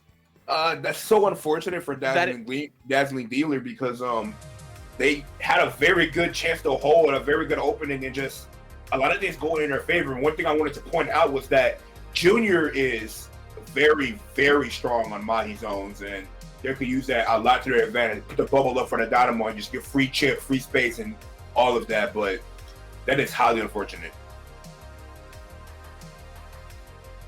Yes, it was. And, you know, just, again, the DC straight at 51. Yeah. It's just like, oh, you had a second to spare with that one. Yeah, you did. And so Chew Carrot gets away with one there. And so maybe they can change their approach here. And as DC rules, I'm sure that you follow the basic DC rules, meaning they got to come in with the same gear, same weapons, and all of that. You're not allowed to change anything. So maybe that they can fix their opening here a little bit for the side of Chew Carrots. Yeah, well, like now that they've, you know, having to see so much of the game and knowing what these players can maybe do here is like, you can really think about, like, have a really clear thing about what counterplay. Obviously, we can't counterplay weapons. You can't change your weapons between DCs, but you can, you know, you can counterplay your playstyle, how you dance around your opponent. How do you do the tango? Yeah, indeed. There's a lot of different ways to do the tango. We will see the Senkos coming out here. So I expect it will be the same, but that Junior is going to be the X factor here for the side of Dazzling Dealers. And then for the X-Ray for this entire set, that machine also as well can do a lot of chip onto those higher perch areas that anyone gets to sit up there, especially on an explosion if it gets close. And we're going to see them take zone immediately, but the machine goes down immediately. So we're going to see control fall into your favor. Outside of Chew Carrot and take 3 down, just Dynamo left alive. They got to move backwards. And Indeed, pushing on up hard, getting them on forward. Chew Carrots really making the most of all the space that they've made for themselves there. Super Chumps is going to come on out from the Dazzling Dealers, but that's not going to do much onto the tower as Bipedal Orca is getting caught out by the Explo, and a restarter is going to get one splat there, but then they're going to get taken on out. Pyrantide does have the Trizuka. Nothing's going to come out of that, unfortunately, as Alice heads on into the zone, sends an initial effect, caps it with the help of Elemental. And now they're looking at trying to give a bit more of a penalty. They're looking at holding it. Can they do it? No. They get the favor gets returned. Pyrantide getting that splat there onto Jokore. And Strike with the Tetras looking at trying to get a bit more pushing, trying to get forward. But, you know, with all the bomb spam coming their way, that's going to be difficult.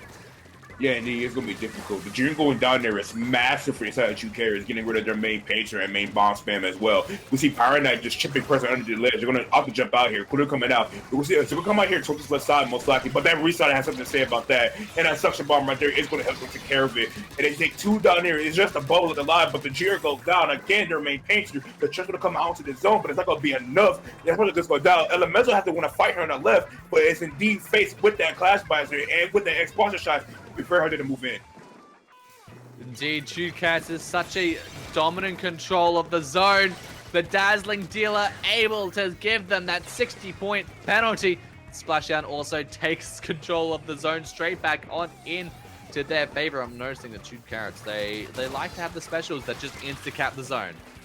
Yeah, indeed, and they're going to insta-cap a lot here as well, especially against the comp as Dazzling Dealers, because Dazzling Dealers, all they got to do is put their main weapons towards on the zone, and they get capped instantly. You can see it almost get neutralized there with the Junior just being alive itself, but the machine goes down. It's going to be very hard to push it. The Junior cannot die here. The Junior goes down here. This might start a game, and the Junior indeed does go down here. That Splash is going to go over the chumps to get rid of him as well, and they gotta just rush the zone here.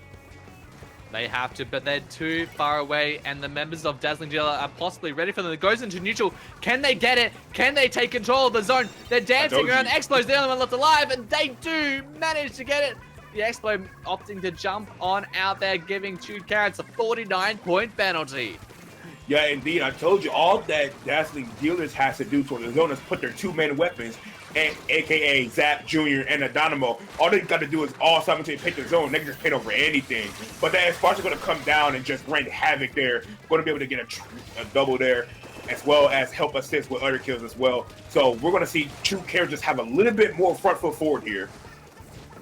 Yeah, you know, they're really starting to push up. They're really trying to make use of all the space, all the opportunities they have. Bipedal Orca, they do have the super jumps at the ready. Pop them on out. Oh, eyes to get them all over the zone, and they don't have a splashdown this time to cancel them out. Zone goes into neutral. Can this Dynamo find anything out of here? They are not going to be able to, as that is the KO and the game and the set going to the Chewed Carrots. Indeed. We talk about how they use Splasher for the chumps, but they didn't have it. So instead, their team is just shut them all down instantly with the stuff they had. And they saved that splash down for the last hold, and they were able to just win it there. And we see a dominant victory coming out for the side of Chewed Carrots. Yeah, like you're seeing it, like them use all of these area effect specials just to constantly control the zone, constantly control the areas around the zone, and really making use of every single special and just constant sub-aggression, like really using every single part of their kits, and that was really what Chewed Carrots did so well in that game. Yeah, indeed, and that's why they were able to pretty much take it back. Even when they lost the zone, they didn't falter at all. They didn't get nervous. They played their cards right. They knew their win condition. They knew their weapon strengths, and they played that very well, and that's why they came out on top, and they will be sitting in that winners finals. Indeed, so we'll see them very soon once we get the results between Elegant Emus and Board Base. We'll be moving on into the winners final. This was just the winners semi-final. We still got the winners final, and then we dive on into the losers bracket or the lower bracket. I'm trying to shift my mindset to calling it upper and lower, I think. I think it's a better way to call it than winners and losers. It's more optimistic. It's more optimistic. I'm not optimistic. It's winners and losers. You're losers because you lost. Like, it's just the truth, unfortunately. I think you can see our two different mentalities here. Yeah. One is coping. One is just straight facts. Straight facts, straightforward, not holding back, you know? Well, I can definitely give you a straight fact. We're going on a break now, and we'll be back in a few minutes. See you soon.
Hello everyone and welcome on back to the Creator Clash Royale. We're here for the winners finals, starting our game. Chewed Carrots against Elegant Emu, straight on into tower control on Hagglefish Market. Go shop till you drop again. We just love shopping. Indeed, and we are here. We see the team we saw earlier being Elegant Emus, right? I believe that's the team name. Pulling up now with that same comp that we seen before, except with a machine Neo now. Nub pulling up with that point sensor and that Trizuka. Double Zuka coming out for that side, and we are looking to see the same comp come out for the side of Two Cares as well. Pulling up with that X-Posture, no famous for that splashdown and that Clash Blaster. We've seen so much love for the splashdown today. Not often you see this many splashdowns in a competitive match, but I'm definitely very excited to see so much of it. And already seeing it come straight out, get that splat onto Cornflower as Vapor looks and hopping onto that tower. Yeah, indeed. And one thing I want to talk about is this machine is going to do a lot of work, able to help get a triple there with a lot of assists. And so we're going to see them take a lot of space here. Cactus sitting on that tower, painting for his tries, and going to have that up right now at the ready immediately. Nerve responding back in. That runs will help for that top right side. We're going to Zuka top right. You got a lot of chips about to ping onto the Clash Blaster. So no more chip for that tower for as long as that Clapper stays down. They should be able to make it past fresh chip with that Booyah Bomb throw as well. Yeah, and using that Booyah Bomb to outposition Vapor away from the pavilion there is really going to allow them to get a bit of control over there. But 1v1 between the Zipcaster and the machine. Who's going to take it on out? It's going to go as a neutral as both of them die. Yeah, indeed. And I think a little bit of a sticker from Nub popping out that Charles Zuka there definitely wanted to keep that man in the situation there. But as we speak there, we see Cactus getting a lot of picks there. Going to help get another one. Cactus popping off, riding the tower as well. Has Zuka at the ready. Going to look to hold that and wait for the right time to pop it. And we see a lot of spaces being taken for the side of Elegant Emu. Chewed Carrots has a lot of work to do. But that Zuka and his Booyah Bomb going to make it very hard for them as they make it past that first checkpoint. Indeed, they hop on that tower and try to ride it all the way down. Cactus, though, getting that splat. Vapor, though, using the triple splashdown to clear out the members of Elegant Emus, giving a wipeout into their favor. And now they're going to look at maybe getting their counter push going. Vasco does have the super chumps at the ready. They're going to pop them almost immediately as they come in line, and Strikes is also going to pull out the... what was it? What the shark? I forgot what it was called. I'm blanking. You mean the pro or? No, the shark. The what's the special? The shark. Reslider. That's a it. reslider. It's a reslider. That's the shark, but I don't think anything here. Oh yeah, the central dude. It's just that reslider. But we see 3 people go down for the side of Chewed Carrots once again, and Elegant Emu is just taking a lot of control here again with that range that we're talking about and a lot of chip damage at their disposal. We see Zuko come out here as well, gonna get a lot of chip and get a kill onto the Expo. Major kill. A lot of the reason why this game hasn't gone sour yet for the side of Chewed Carrots is because of that Explosion doing so much work. We see the Octopus move forward onto Cornflower, going to be able to get the pick with ease, and it's just a machine left alive. They already take it down, so they got to move it faster and take a space before they set up. And I think they notice as Vasco pops those super chumps onto their side and try to put some pressure back onto them. You can see how hard Vasco is pushing on up, and they're just trying to get that. But, you know, the double splat on the suction is not going to do much for them. But a wipeout at this point in the game.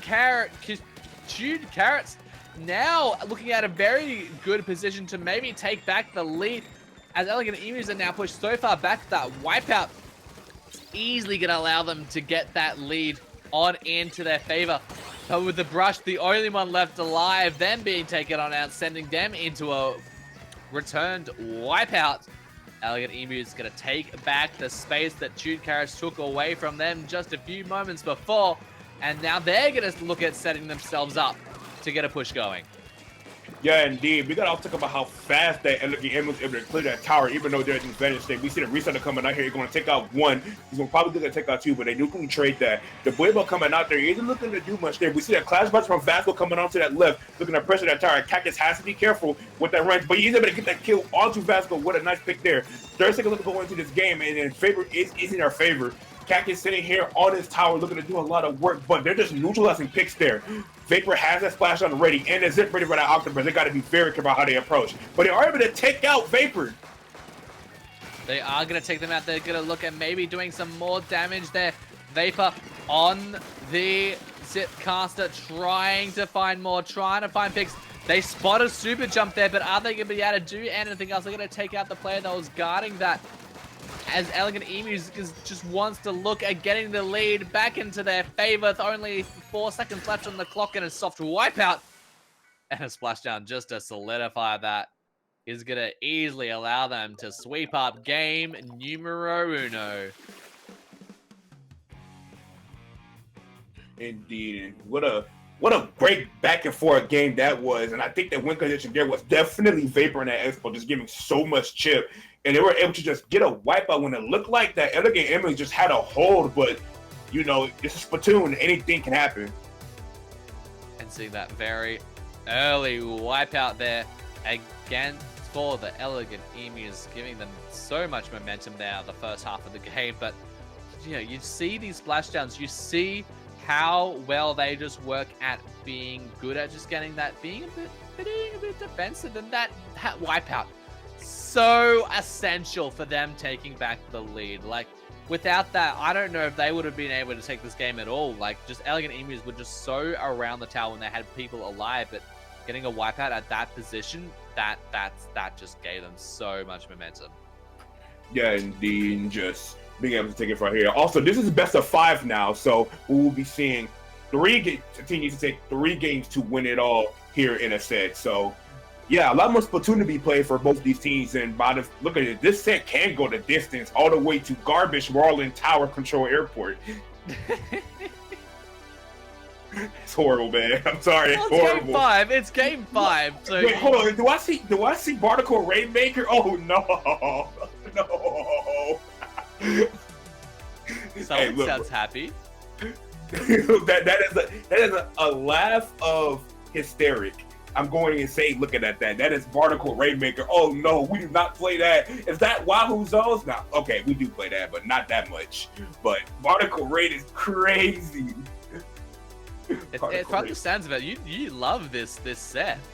Oh my god! Oh my god! I love the maps of this set. It's so good. They're all great maps. You know, you're all well balanced. They don't have any problems. You know, they're great. Especially this one, where you can just easily KO a game because you get advantage by pushing. Like it's great. This was amazing. Oh, but we're gonna have to see if these teams can capitalize right on into that. And we're gonna get game number 2 of the winner of the upper bracket finals. Starts right now. Yeah, indeed. We're going to see a lot of space get taken here. We see the Big Swig Express come out again for the side of Chuka. We saw that used them last time when they played Crablet Rainmaker. So they're going to have a lot of popping power exposure with that Big Swig Rainmaker because of this high object damage and a lot of pet control as well. And we see the same con come on the side of Elegant Emu. You see the Ziggle they take out 2. They're going to pick up Rain immediately, but that turns us right there looking at threaded anything, but they already take it down. But the line marker able to cancel the Rainmaker. Ooh, that line marker. That's not something you see every day. You don't see that every day at all. The line marker able to clutch up there and prevent from moving forward just that easy. But they still gonna be able to break check, but it really slowed them down. Absolutely. That was such an interesting thing to see. As Stroke there on the Zipcaster gets the splat onto Derp Knight. Not going to be able to find any more picks, though. That splashdown gives them that little bit of cover for their landing. Vasco holds the Rainmaker, but the suction bomb on the rear will take them on out. But they're not going to give up their push. 2 players are down on the Elegant Emus. That's going to allow Chewed Carrots to keep it up. But Nub on the machine. Looking at taking out the Rainmaker. But no, they cannot. A little bit of a whiff action there. We get a wipeout going in their favor there. It just back up the line. So honestly, you can say they got a wipe because the class bar is not enough for popping the Rainmaker very fast. But they're trying to make it towards this checkpoint. I think we'll be able to get it. They get past this machine and are able to get it. So we got an even Steven game going on here too, which is what's going on. And you put the Rainmaker, they're going to opt to pick it up immediately. Very surprising there and get it down to 47, but that's not a game-winning push.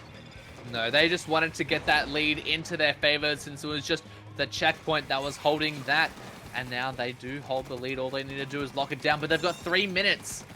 and lead can be very much still overtaken, as you mentioned. Cactus holds the Trizooka in their back pocket there, ready to just take out players at a moment's notice.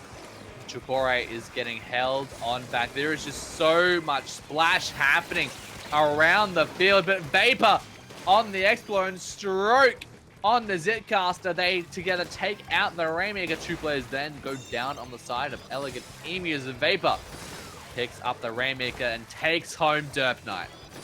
Yeah, indeed. And this is really big into their favor. Instant coming out is going to do a lot of chip damage, carry a lot of space. Woo! And we see it take out Cornflower as well. They're going to be able to move with the top left side as well with ease with all that chip damage. The basic gets pressed, but they are able to get the kill there. Go to the right side there for the points. Yes, exactly. Smart move there by Vapor. Able to get it down to 19. I was like, hey, nobody's sitting right side, so that's just free.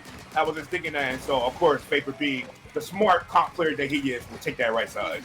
Some great map awareness coming out from them there, just knowing, seeing that all the enemy, they're over on the left side. That means the path straight to the pedestal is clear for me to take, and they capitalized straight on into that. Still using that X-Flusher to do so much damage, just disposition so many players of the Elegant Emus.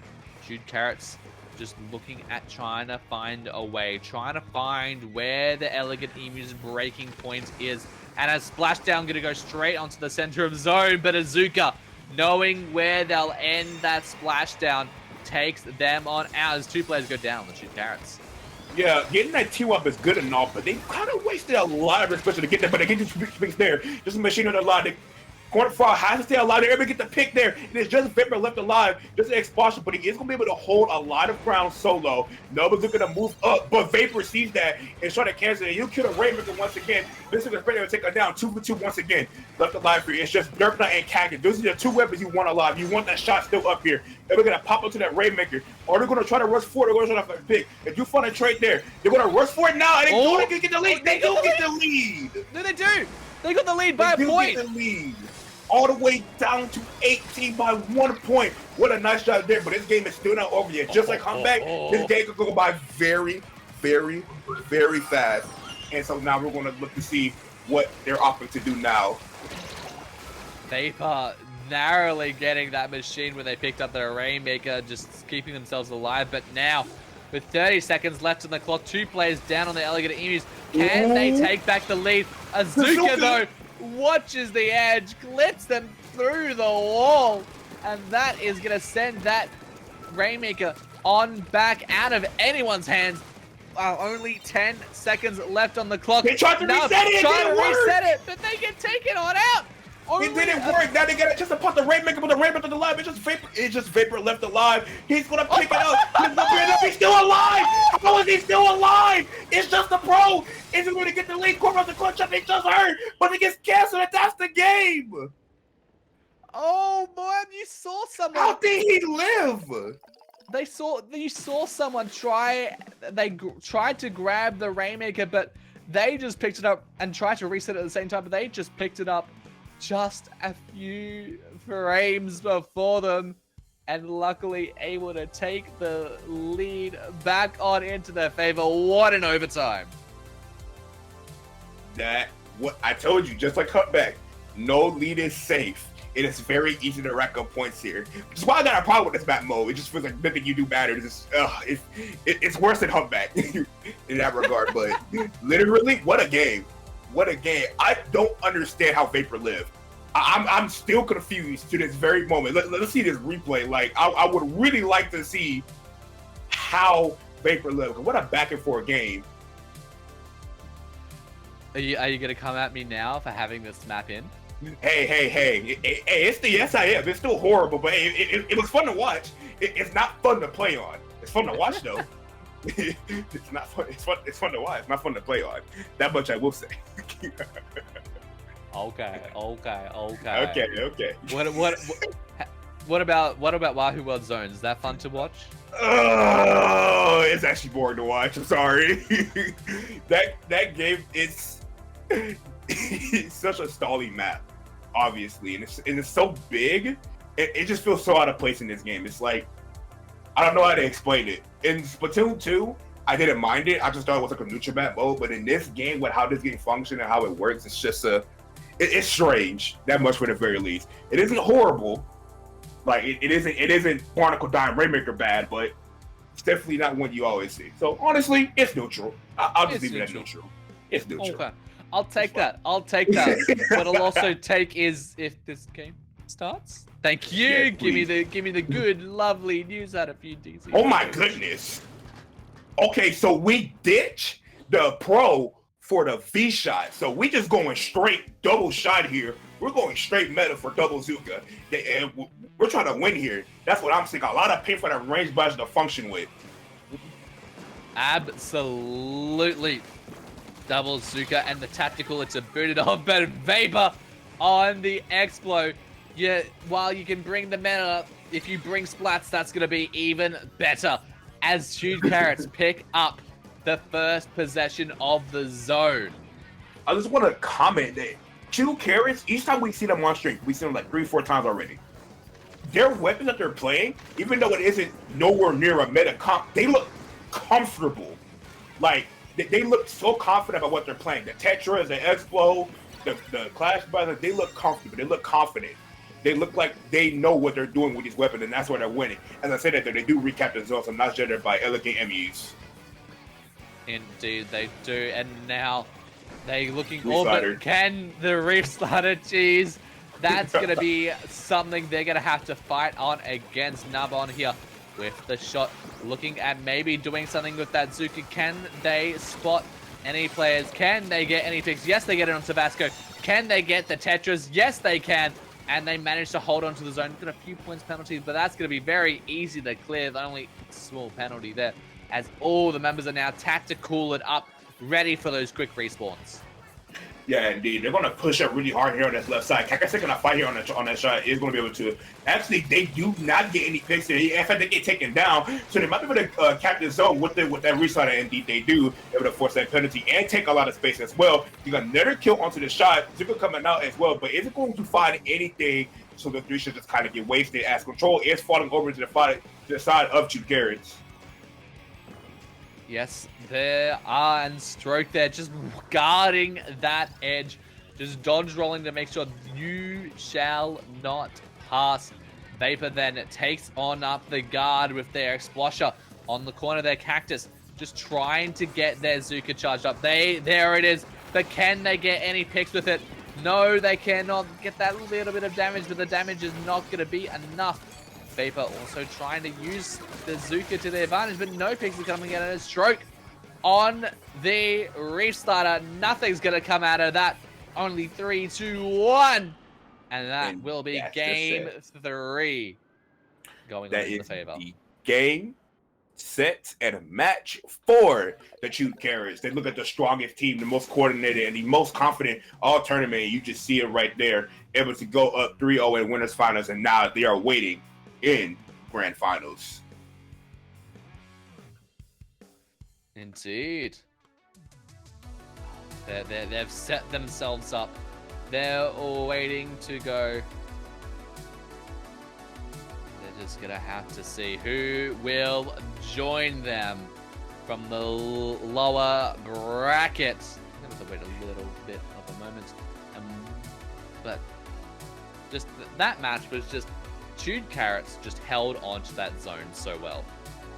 Yeah, indeed. You can just see what I talked about, how this map has so much space and very stalling. It just stalled them out and just got a lot of picks in the process as well. Just taking out all sides of the map, not leaving anything uncovered and unchecked, and that's why they're able to win. Yeah, a really great showcase from Chewed Carrots to see how well they could capitalize on that. Just use that to their advantage, taking home the set 3-0. But we'll be back for you in the losers finals. So don't go anywhere. We'll see you soon.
And welcome back, everybody, from that very long break. We are here in Losers Finals. We have Board Base taking on Elegant Emus, and I believe this is a... Oh, no, it's not a rematch. I'm tripping. Is it a rematch? I can't remember. Let me have a look. It is the... No, I don't think it is. Board Base is from Group Stage 1. Sorry, and Elegant Emus Group Stage 2. Oh, yes. Okay. Oh, it is a rematch. It is a rematch from the winners semi-final where it went 2-1. Ooh, okay.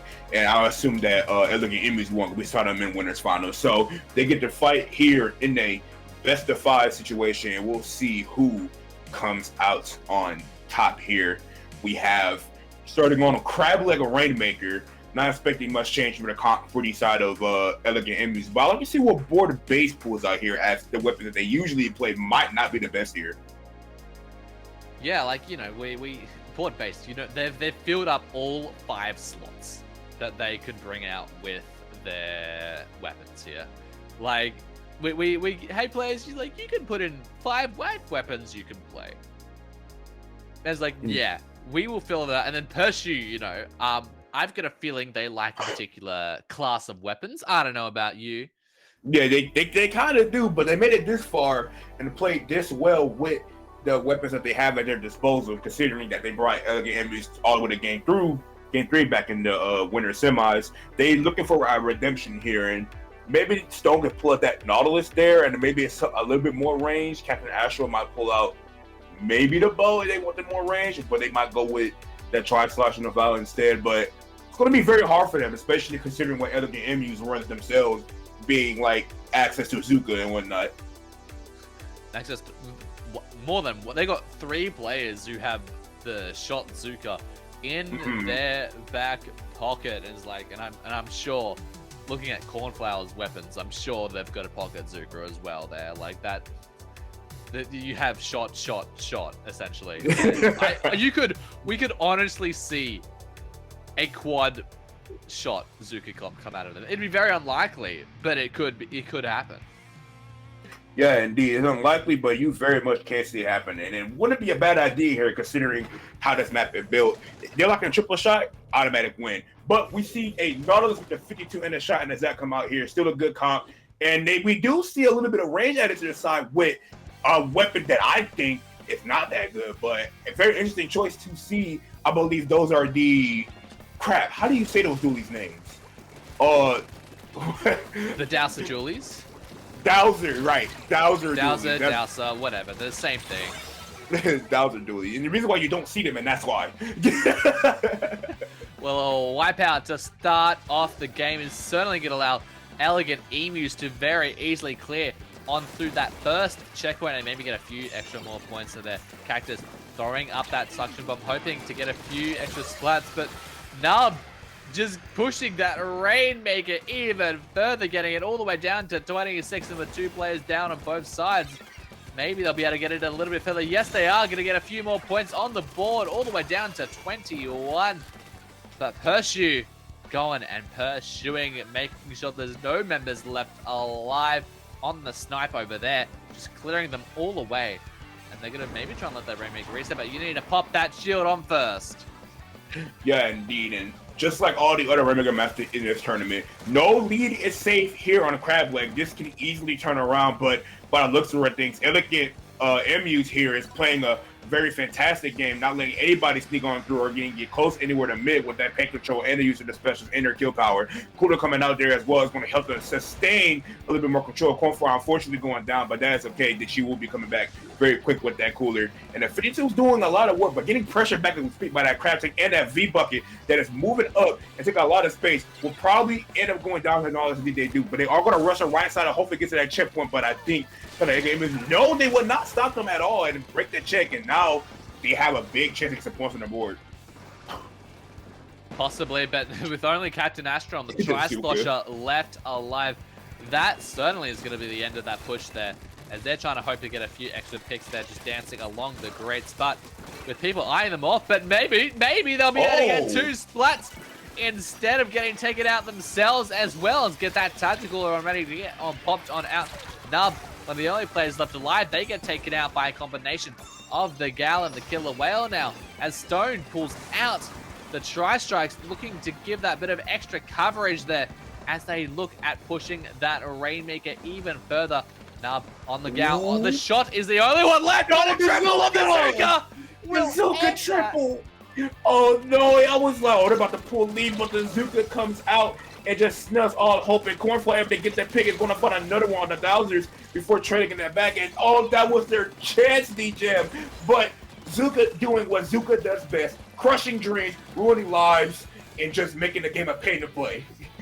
Oh, indeed.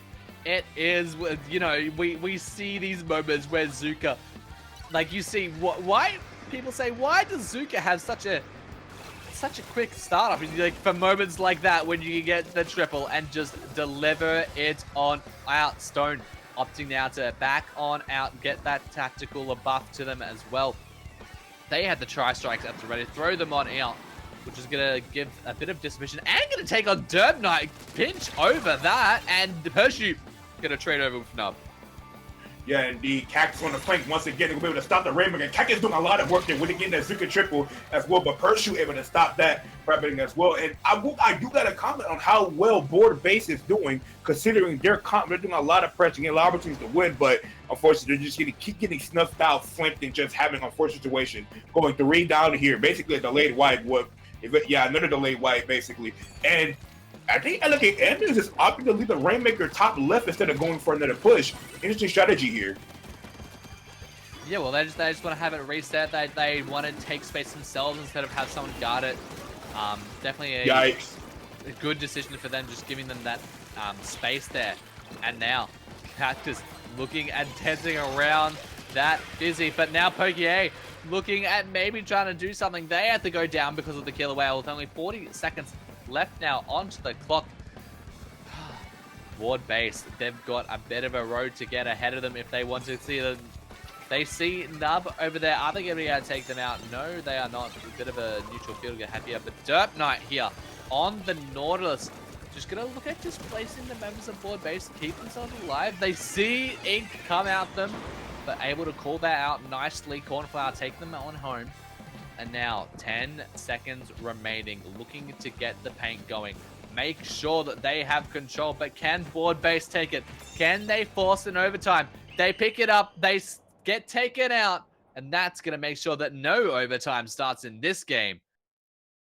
Man, Zuka, man. That one Zuka shot. And it's funny because the bucket was able to kill them just barely missed before that Zuka shot came out. That Zuka just got a. Not only did it kill the Rainmaker, which stopped their push, but it killed 3 people, which ultimately just shut down the push.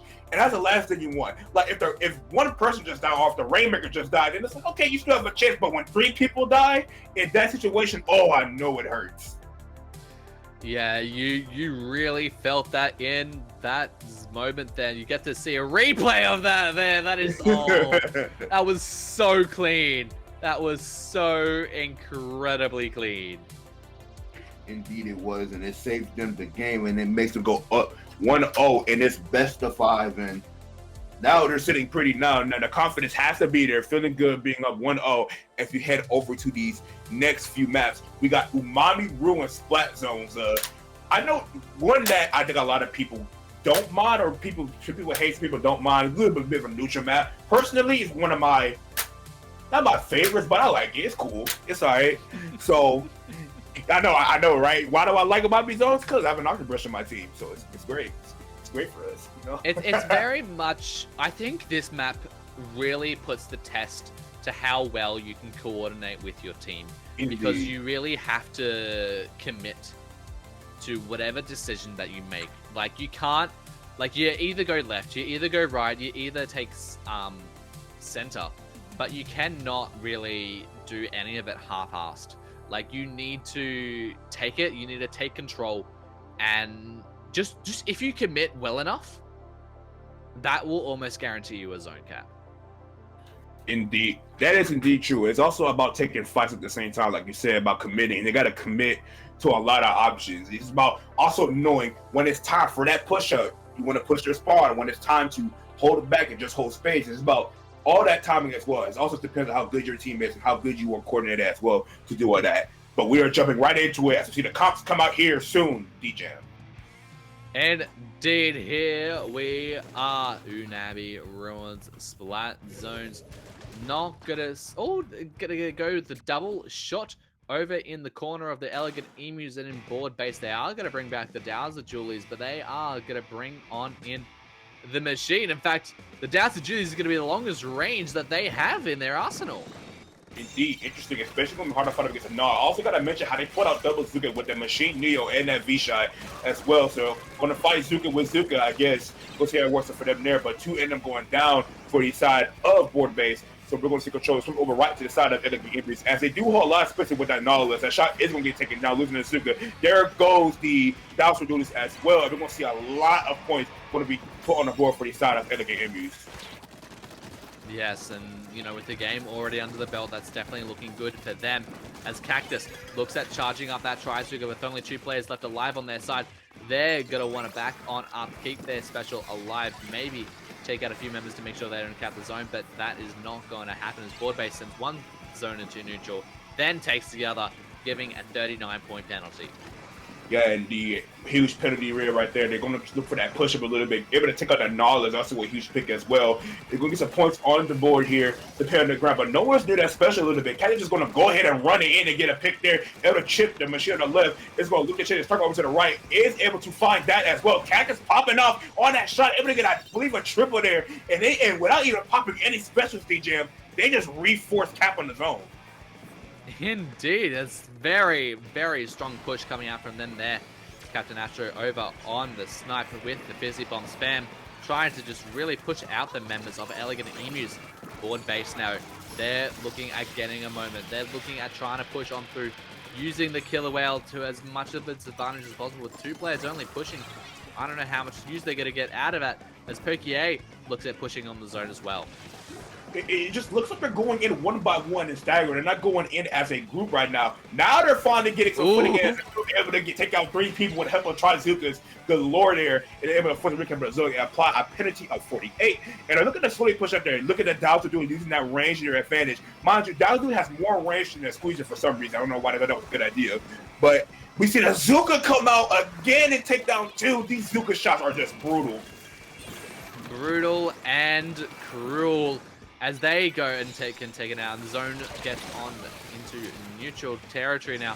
But can the Elegant Emus cap it? They send a Booyah Bomb straight onto the middle of the plat, and Dirt Knight, using the Nautilus, is going to push away that member. Gonna send away Captain Astro. Gonna send away the Dowser Julies as well. And that is gonna allow them to take over control. Maybe look at furthering their lead. Yeah, we see them, the shot dropped on the right side, not what they want us to do there. I see Douglas coming out here, but not going to get any value because the teams are dead. 3 down, just a Dowser left alive. And this is the opportunity I was talking about before the game. This is the chance for them to push their spawn if they really want to, but I think that Elegant Emily is taking the slow approach. Actually, I'm lying. They do push up into that spawn, and then these Zukas are coming out, and they're not going to get any value because nobody's playing off the trend. The Charlie is going to try to push in, but it's not going to be enough. And I think Elegant Emily has his game locked up, DJ. Indeed, they take it on home. They had such a strong lockout on that game. You know, losing control a few times, but just managing to take it back from their opponents, making sure that, hey, this is our zone, this is our area. We control this. And a fist bump at the end as well to just solidify that. And with that, like, it's what I talked about, like the coordination there, and also just the specials being used at the right timing. It just seems like they have better use of the right timing compared to the side of board base. It kind of looks like they just kind of went in one by one at some point, and it also happened at the end there. By that point where they all just started dying to Dirt Knight there on the Nautilus, it's impossible. It's almost impossible to come back unless you get a few lucky picks there. But Elegant Emus played their cards right, didn't feed, didn't push forward, didn't overextend anything, and that's why they were able to win that game. And they're up 2-0 going into Maka Mart Clan Blitz. Yeah, it's like,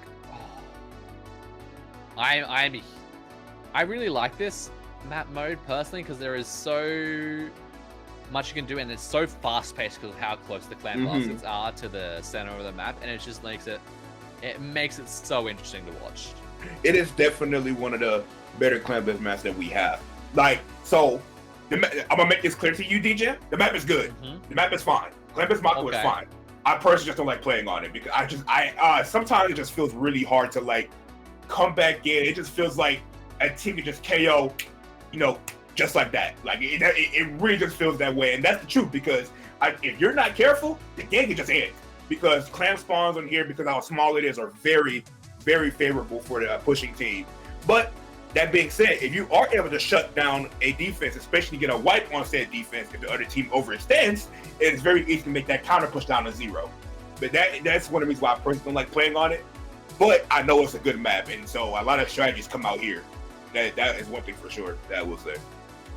Absolutely, and I'm very curious to see if maybe we see a bit of a change in how it's played, given that, it's so much shorter than all the other maps we've seen them play during this set, and I'm hoping to maybe we'll get to see something a little bit different. No, pretty similar coming out from there. But is that a Dreadringer and Dapples? Oh my goodness! Oh yeah, you're talking about different. You're talking about different, and different is provided. The entire team switching weapons on each side of board base, maybe thinking, okay, it's time to change some things up. Let's see this works out here. And the SC is working out very well so far, getting 2 down immediately. Everyone's pushing that right second off being stuck. They're going to have to move back. And all they got to do now is get a power claim into that basket, and they can start getting their points in and getting a push going as well. We see Pursuiter sitting on that ledge as well, drawing attention. It's probably going to be fun to pick with this. They get shut down by the machine. And as Zuko will come out there, he's going to look to shut down another one as well. We see Poke here on that Squidfree finding some picks there in that corner. The machine is stuck there. It's going to often move back, and this is their chance to get some points in. But it took them so long to get those clams going. That is true. We talk about clam economy here, and it's just like they could have got a push going so much earlier, but now they have the opportunity. But can they get enough clams in to make a decent enough lead with all the momentum they've had going up into this first minute? Trying to get a few more clams, but Captain Astro there trying to get more, gets another 3. Can they get the 4th one in? No, they cannot. But other members follow it up on there, getting board base all the way down to 50 points remaining. Yeah, indeed. A little bit of overextension by that Dreadringer on the right side when they were pushing, and ultimately let them come back in very easily because of that. Should have been like the Tri-Slosh or the Dapples on that right side coming in. We see the Zukas coming out here as well, but that Rizzo coming into the middle of the zone gets canceled out. Now, a previous situation going on. Catches the power clamp at the radio, help with that Zuka. Power goes to drop this power clamp and then pop his Zuka. Gets a kill with the suction bomb. I think Catch is going to move in with this web up and get points on the board himself, but we'll go down to the Tri-Slosh of Captain Astro. Indeed, basket gets broken, but can they follow it up with anything else? Nub trying to get it, keeps the basket timer up for a little bit longer. Power Clam is ready, but can they get it in? No, they're too far from the basket, and they're going to get shut on down.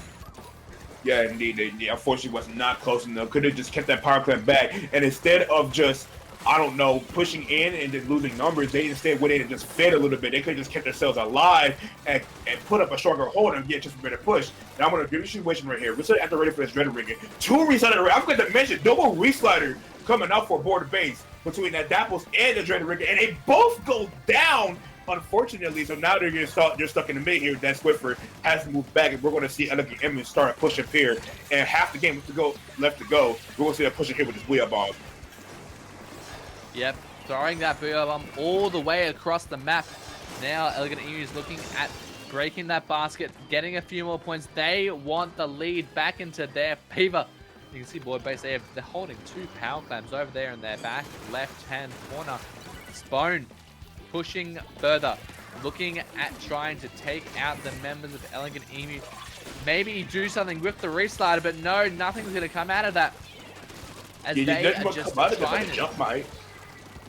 The jump might, but no jump is there. They're just trying to go through. Captain Astro nearly getting there, but gets taken on out.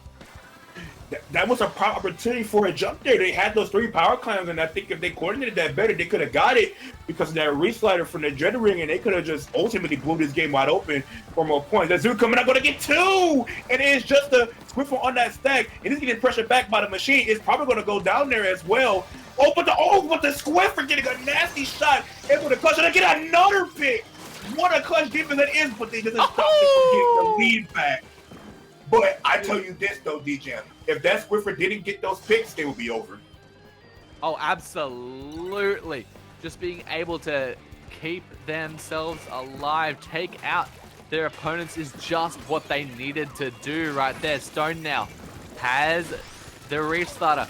Nothing's going to come out of that, but they're going to be able to get that power clam on in, get 2 of them in, set it to 0 points difference, and Pursue over on the other side is going to be able to get 1 clam on in before, they jump on out, but that is going to be enough for them to take home the lead. That was a very good play as well. I was talking about with the jump, and they could have did that earlier too. But that was a very smart jump out there by pursuing the dabbles. But we see this, especially coming out here, coming to Zuka shots, coming to Rasta by Kagan. This is fine anything at all, but Mikocho is in their favor. Look at the push up now on that left side. They're going to score it in, but the machine does go down. But they're going to pull lead back very easily here. But because back at snowball, but they do find picks here. Can Kagan find a pick here on the Dread Ring? And yes, he is. And they're going to find on the right side. He's whip on the left side, top side. And only 2 more climbs at the end of this game. They're able to find that pick. And they're going to go ahead and end the game. One more climb in that basket. And they end it. Elegant Emus able to get a 3-0 sweep this time around in the rematch. And they are heading to grand finals. Just getting every single bit of those clams in. Just making use of all of the movement, all of the economy, and just making sure that, yes, we will take this from you. We want the spot in the grand finals. And man, what a amazing set that was. Well played by Elegant Emus. Never losing their cool no matter what happened during those games. Able to stay in control of themselves and formulate another push enough to go ahead and push it and take the lead back here on this very snowballing map, and they use their snowballs to their advantage. Able to get those clams in at those moments right there was very crucial for their victory here, and I think that's what set the pace for them to win. Yeah, absolutely. Such a great showcase from, both those teams, but Elegant Emus just had the aggression, just had the clams, just had enough to take home that game. Indeed, indeed. But we will be going to grand finals now. We will see Chewed Carrots going up against Elegant Emus in a rematch of that winners finals. Indeed. So don't go anywhere. The grand finals of the Creator Clash is just right around the corner.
Hello, everyone, and welcome on back to the grand finals of the Creator Clash Royale. Here we are, the Elegant Emus against the Chewed Carrots.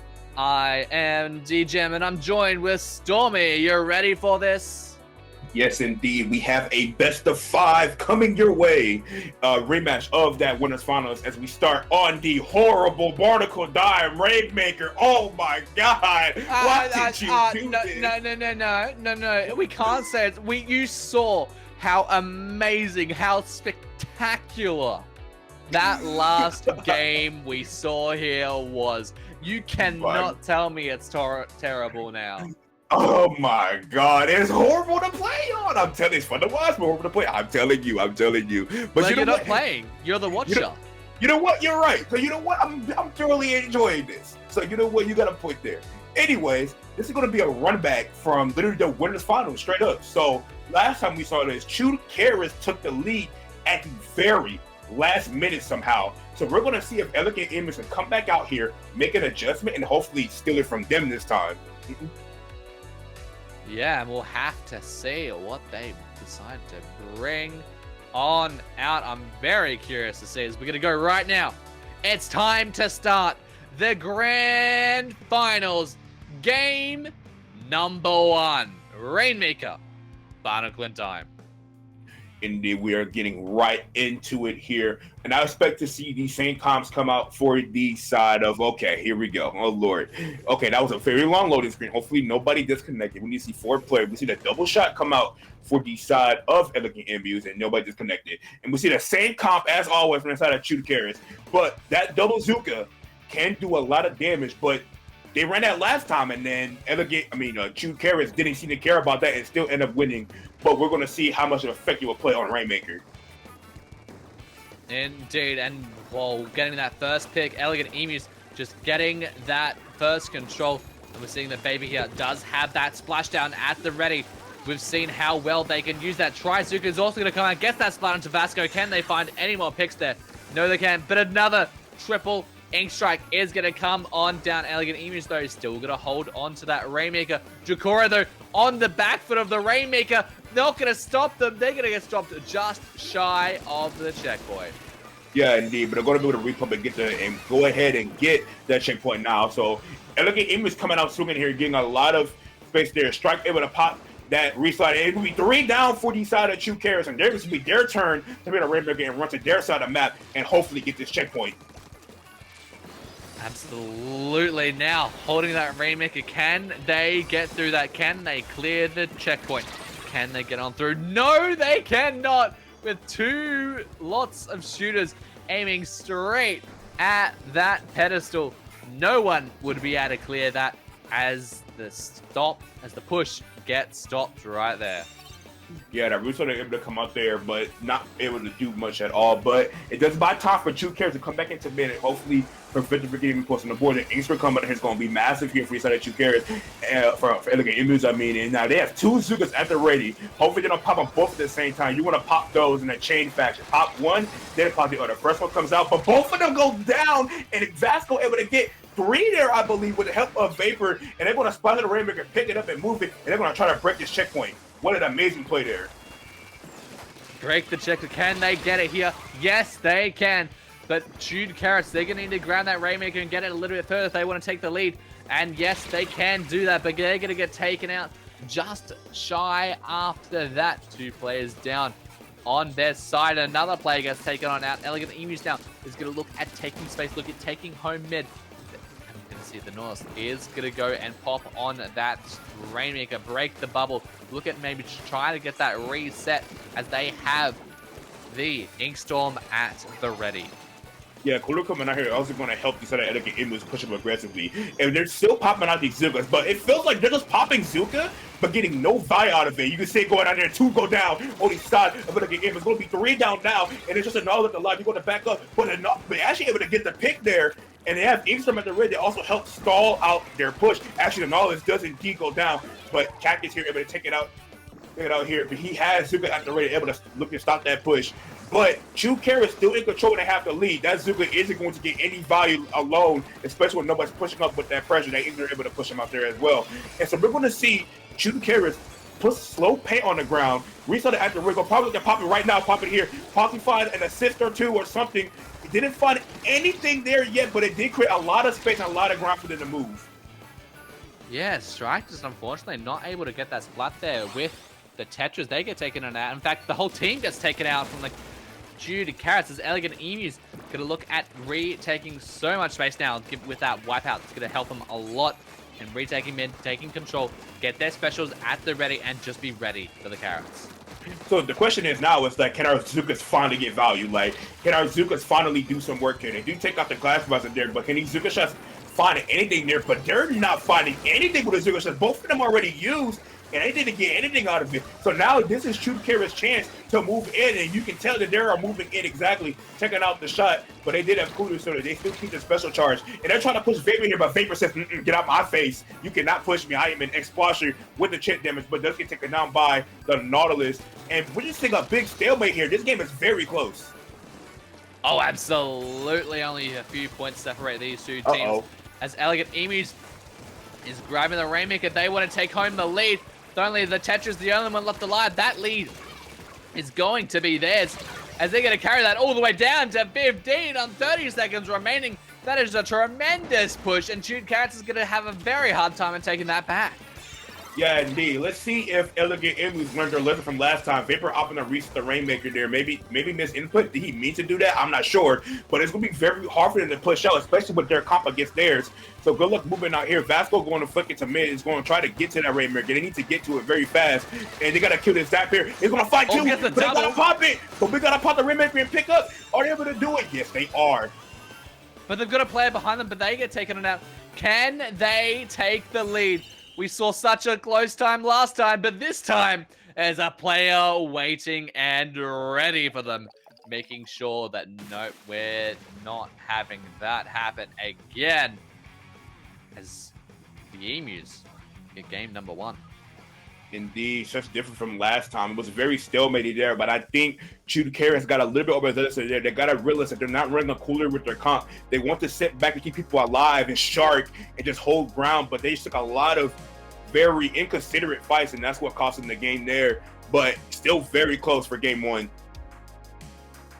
Absolutely. And a great way for them to start off their position here in the grand finals. We're going to see a few bit of these awesome replays that you get to see here.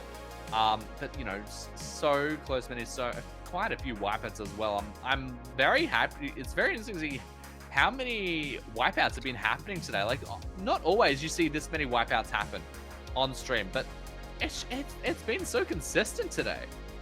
That is true. A lot of wipeouts, a lot of gaming. We might see a few more here happen on Wahoo World Zones, because that just to happen here, especially when teams set up right pincers, they pushing from mid and pushing from the left side. And so we'll see how that affects it here. Chewed Carrots looking to come back and hopefully have a shot there. But only time will tell if that's going to happen. These guys are giving me a heart attack with how long these flyovers are going to be. They need to let my heart rest, please. I need something in my system, and what they can deliver to me is a nice game 2 on Wahoo World Zones.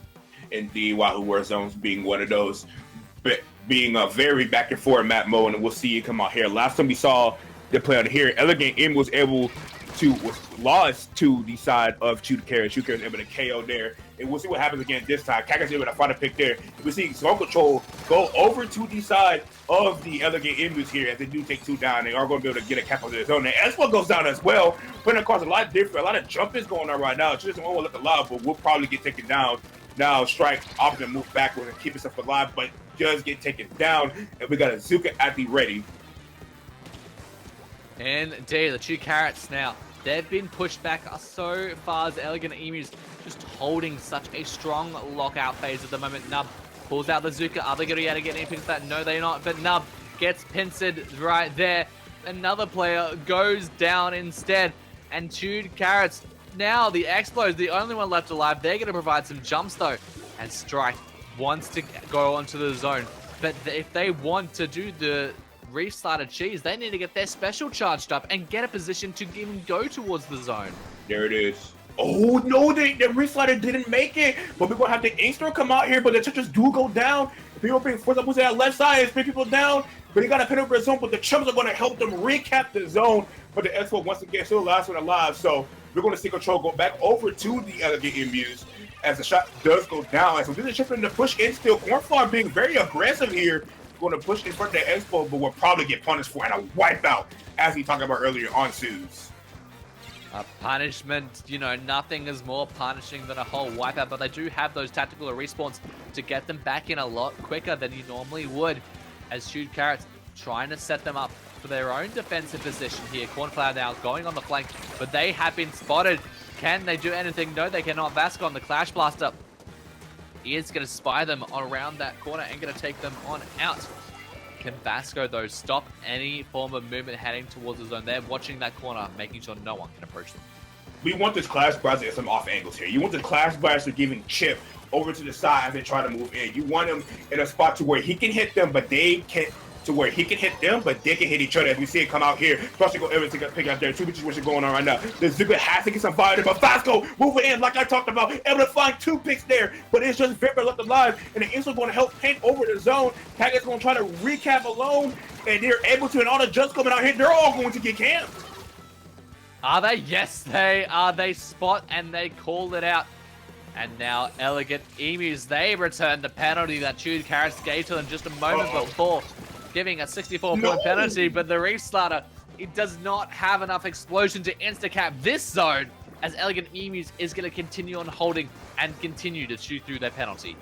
Yeah, that's the good shots coming out, going to do a lot of damage. We see it take a fake there, getting the Expo and the Tri-Slasher. Vasco left alive alone, Clapper can't do much on himself, but it's just the Tetris, and they also go down, and this might be the game here, D-Jam.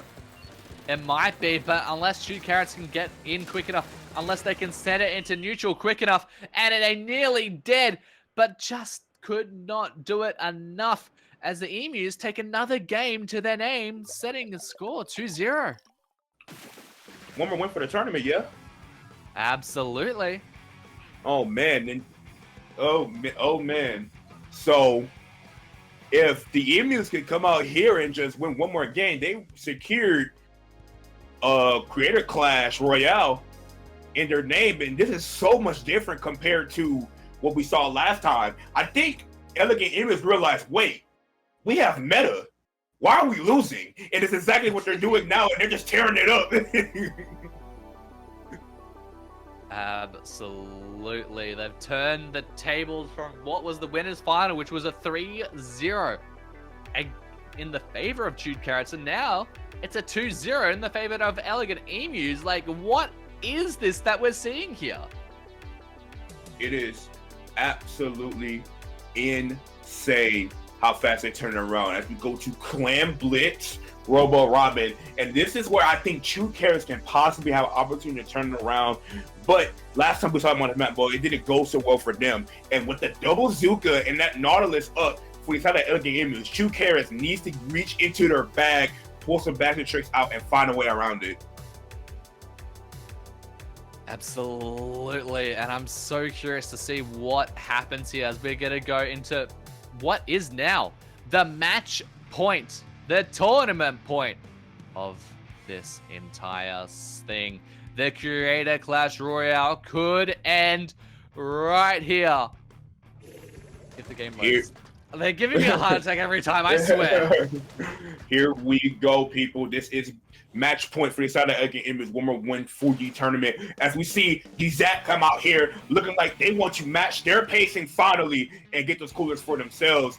Drake on that cooler going to provide it for his team. And we'll see how it goes for him. See this tanker coming Elegant Emus. That range of that Nautilus and the double shot, so the two bazooka still up in the play. But we see a different opening here. Chewed Carrots coming out on top here. Power come at the ready. They can find another pick here, but the knot punishes them. Absolutely. Getting that on out, and now Chewed Carrots, they're a player down. They've got the triple ink, the triple splash, and there's so many triple. It's Splatoon 3. They just love their triples, don't they? But can players get those triples? No. Well, there's 3 players down on side of Chewed Carrots. That's going to now allow Elegant Emus to take home a lot of space over mid. Yeah, indeed. We see Vapor here on the Expo playing a lot of trigger. We'll probably get a pick down on all this Hughes pick as well. So they cancel out the range, and they should be able to move it now while they have no specials. So it's almost here at the ready for the side of 2 carries as well. They don't see Cornfall on his flank. Basketball, unfortunately, will fall victim to that. But does get finished off there by Vapor, being very aware of himself. Here comes the Zuka shot. Vapor playing, dipping and dodging. It's going to get the splash down off as well on the Cactus. But Cactus ends up living that, and it's going to look to back up. But a lot of chips coming up for this Expo. It is very crucial. A lot of chip, but you cannot do much in the face of a shot as a wipeout occurs against the Chewed Carrots. Elegant Emus now, they have the opportunity to get a push going. They have the opportunity to break the basket, but with all the Chewed Carrots now, they are ready in the spawn. They are ready for the Elegant Emus. They're going to have to do something to break through the hold that they have over the choke. And that's real simple. We just pop a Zuka right and get some kills. But no, one of the shots do go down. Technically, the Zuka, where they're being very patient, but that's Buzzer coming in, able to cancel it out. But the Zap does go down. But the Storm also coming through is going to able to help the Zuka coming out. Is going to come to trade. But now we're reset back to neutral. Reset into neutral, but the Explo is going to make sure that you can't approach me so easily. As Derp Knight, only a shot alive, wisely opting to go over to the Greats where, you know, you're not going to get as much value out of an Explo, but they do break the basket, getting that first lead, but they're not going to be able to follow up with any more clams. That's going to give Chewed Carrots that first on Pity Clam, but it is going to make sure we don't get that 3-minute extra overtime. Yeah, Cornflower getting picked out there is not what you want, especially for your cooler player. So they are going to be moving fast, but they are able to find a pick on the way down. Cornflower is taking another fight. He's going to find 2 there. Nice job there by Cornflower, able to find the picks that they need to get in. And it's also going to help them reset up here. We pop a Zuka a little bit early, though, forcing it on to the Expo and forcing them back out as both of Zukas get popped very early. Yeah, just pop it early. Make sure you can recharge it quickly when you get ready for the push. But now Elegant Emus, they've got mid painted into their favor, but you know, when you've got that Explo just eyeing you off from that corner while you might look like you have the paint, and as that flank comes on out, taking home 3 players and making that a soft wipe there. Strike pops on the basket, and then they get another 2 not power clams, just another 2 standard clams into the basket, but that's going to be enough to give the Chewed Carrots the lead. Indeed it is, and now we're going to see a counter push come out here, but 3 are down for the side of the Elegant Emus, and you respond here. I mean, let's go into this game. They got a lot of work to do in order to get this lead. Actually, no, they don't. All they got to do is score. There's a power climb, and they do get that lead back. So a minute left to go into this game. We'll see how the game plays out here. So popping cooler right now. They do have a Zuka at the ready. We're going to see when they're off the pop it. Both Zukas at the ready. Here goes one. It's going to try to find a pick on anybody. Doesn't seem to find anybody. Here comes the next. Here comes the next form of Zukas. Is going to be able to find a pick on 2 with the help of that Nautilus on the left. But the splash down is at the ready for that X. They do got to be very careful about that. There is the splash down. But it's going to find him, but Derp Knight cannot get through. No, they're trying to opt to back on, but there is the wipeout. As Elegant Emus, they're going to push on hard. They're going to take all their clams forward, and they want to break the basket with only 35 seconds left on the clock. And can they do it? Yes, they can. Getting a few more points as well to their name as the player needs to opt on to jump on back. Derp Knight trying to make sure the note of Vasco coming around on the flank. Can they get clams in with that? They are going to get those 3 clams in. And now, Elegant Emus, they're feeling the danger. They're feeling the concern. Vasco gets taken on out. But Elegant Emus now, they get ahead into overtime as they have 2 power clams to their name.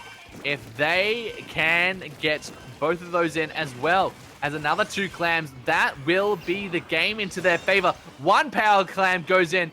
Can they get anything else? Cactus is the only one left alive. But they are just under harassment in that corner there. And they do get some jumps to try and get them, but they get all taken out of it as well. As Chewed Carrots will finally take a game off this set. And they do get that first game down, and now we are in a 2-1 set of Chewed Carrots. And so now Elegant Emus can lock in one more time and win one more game to end the tournament, or will Chewed Carrots come back from a reverse sweep? Like, they won that. they won the winners final, so they absolutely could still take home they could do that reverse sweep. But when you're stacked up into this scenario, can you outlive the pressure? Can you outride everything that's coming at you? We'll have to find out and see if they can as we go into our next map mode here, being ship shape, cargo, tower control. Tell me. I know you love this. I actually don't mind this one that much. We do see it often here in competitive. I feel like you dislike more maps than you like them. Oh yeah, I just like more. I'm a hater. I'm a huge hater. Look, I hate this game. Here's Look, the truth, ladies and gentlemen. I'm a huge hater. Everyone knows that. Everybody that knows me at least knows I am a huge hater. Well, but here we go. Hate on the players. Hate on Nope. the game. As we get this on started, game number 3. Or 4. This Game is- number 4. Yeah, game 4. This is game 4. As we are heading in here very fast, and this is pretty much match point again for the other game. We see this side come out there. We see Strike push over the left side, but 2 go down for the side of 2 carries. Now the X will have to move back, but it's forcing pressure onto that Nautilus. It's going to be able to force him to move back. You see at the splash one at the ready. Going to pop it right now, looking to find some picks. Doesn't find any, but is still applying a lot of chip and a lot of control in their favor. Absolutely, and Vapor just really utilizing that ability just to do chips. Like, you see that they get the little bit of damage that they got the Expo, and then they deliver the rest of it with that extra range, that final fist of the splashdown. And then they clear that first and checkpoint. And want to get that pushed even further. Yeah, indeed, they do clear the first checkpoint. They're going to find a lot of pick, a lot of chip. They're going to find 2 people go down. The Zuga shots come out here, and they're finally woken up. They're able to get that pick now, and it's 3 dead on the side of Elegant Emus. And so now they're almost at the crew at the ready as well, and they're still fighting people on that top side. This game could be over quickly if they're not careful. It could be, and the tactical is going to get spawned on there. It's going to give Chewed Carrots those quick respawns as they are just continuing on the pressure. Splashdown come down. Can they keep it up? Can they keep on the aggression? Can they keep home the splats? It depends on how long they can. Elegant Emus still has a chance to come back into this game, able to stop the tower there at 17, but that is not a push to sneeze at all. So we'll see what happens here. Cactus here on the left side looking to find 2 down and below. Just know that they're there at the moment. Let's have Bazooka at the ready as well. And we see the knowledge here with the Inkstrom at the ready. We'll see if they find any pressure there. But they do find a pick onto the shot, onto the Class Blaster, I mean. Vapor dropping down here. We see Inkstrom going into mid, so they're going to force it to go to that left side.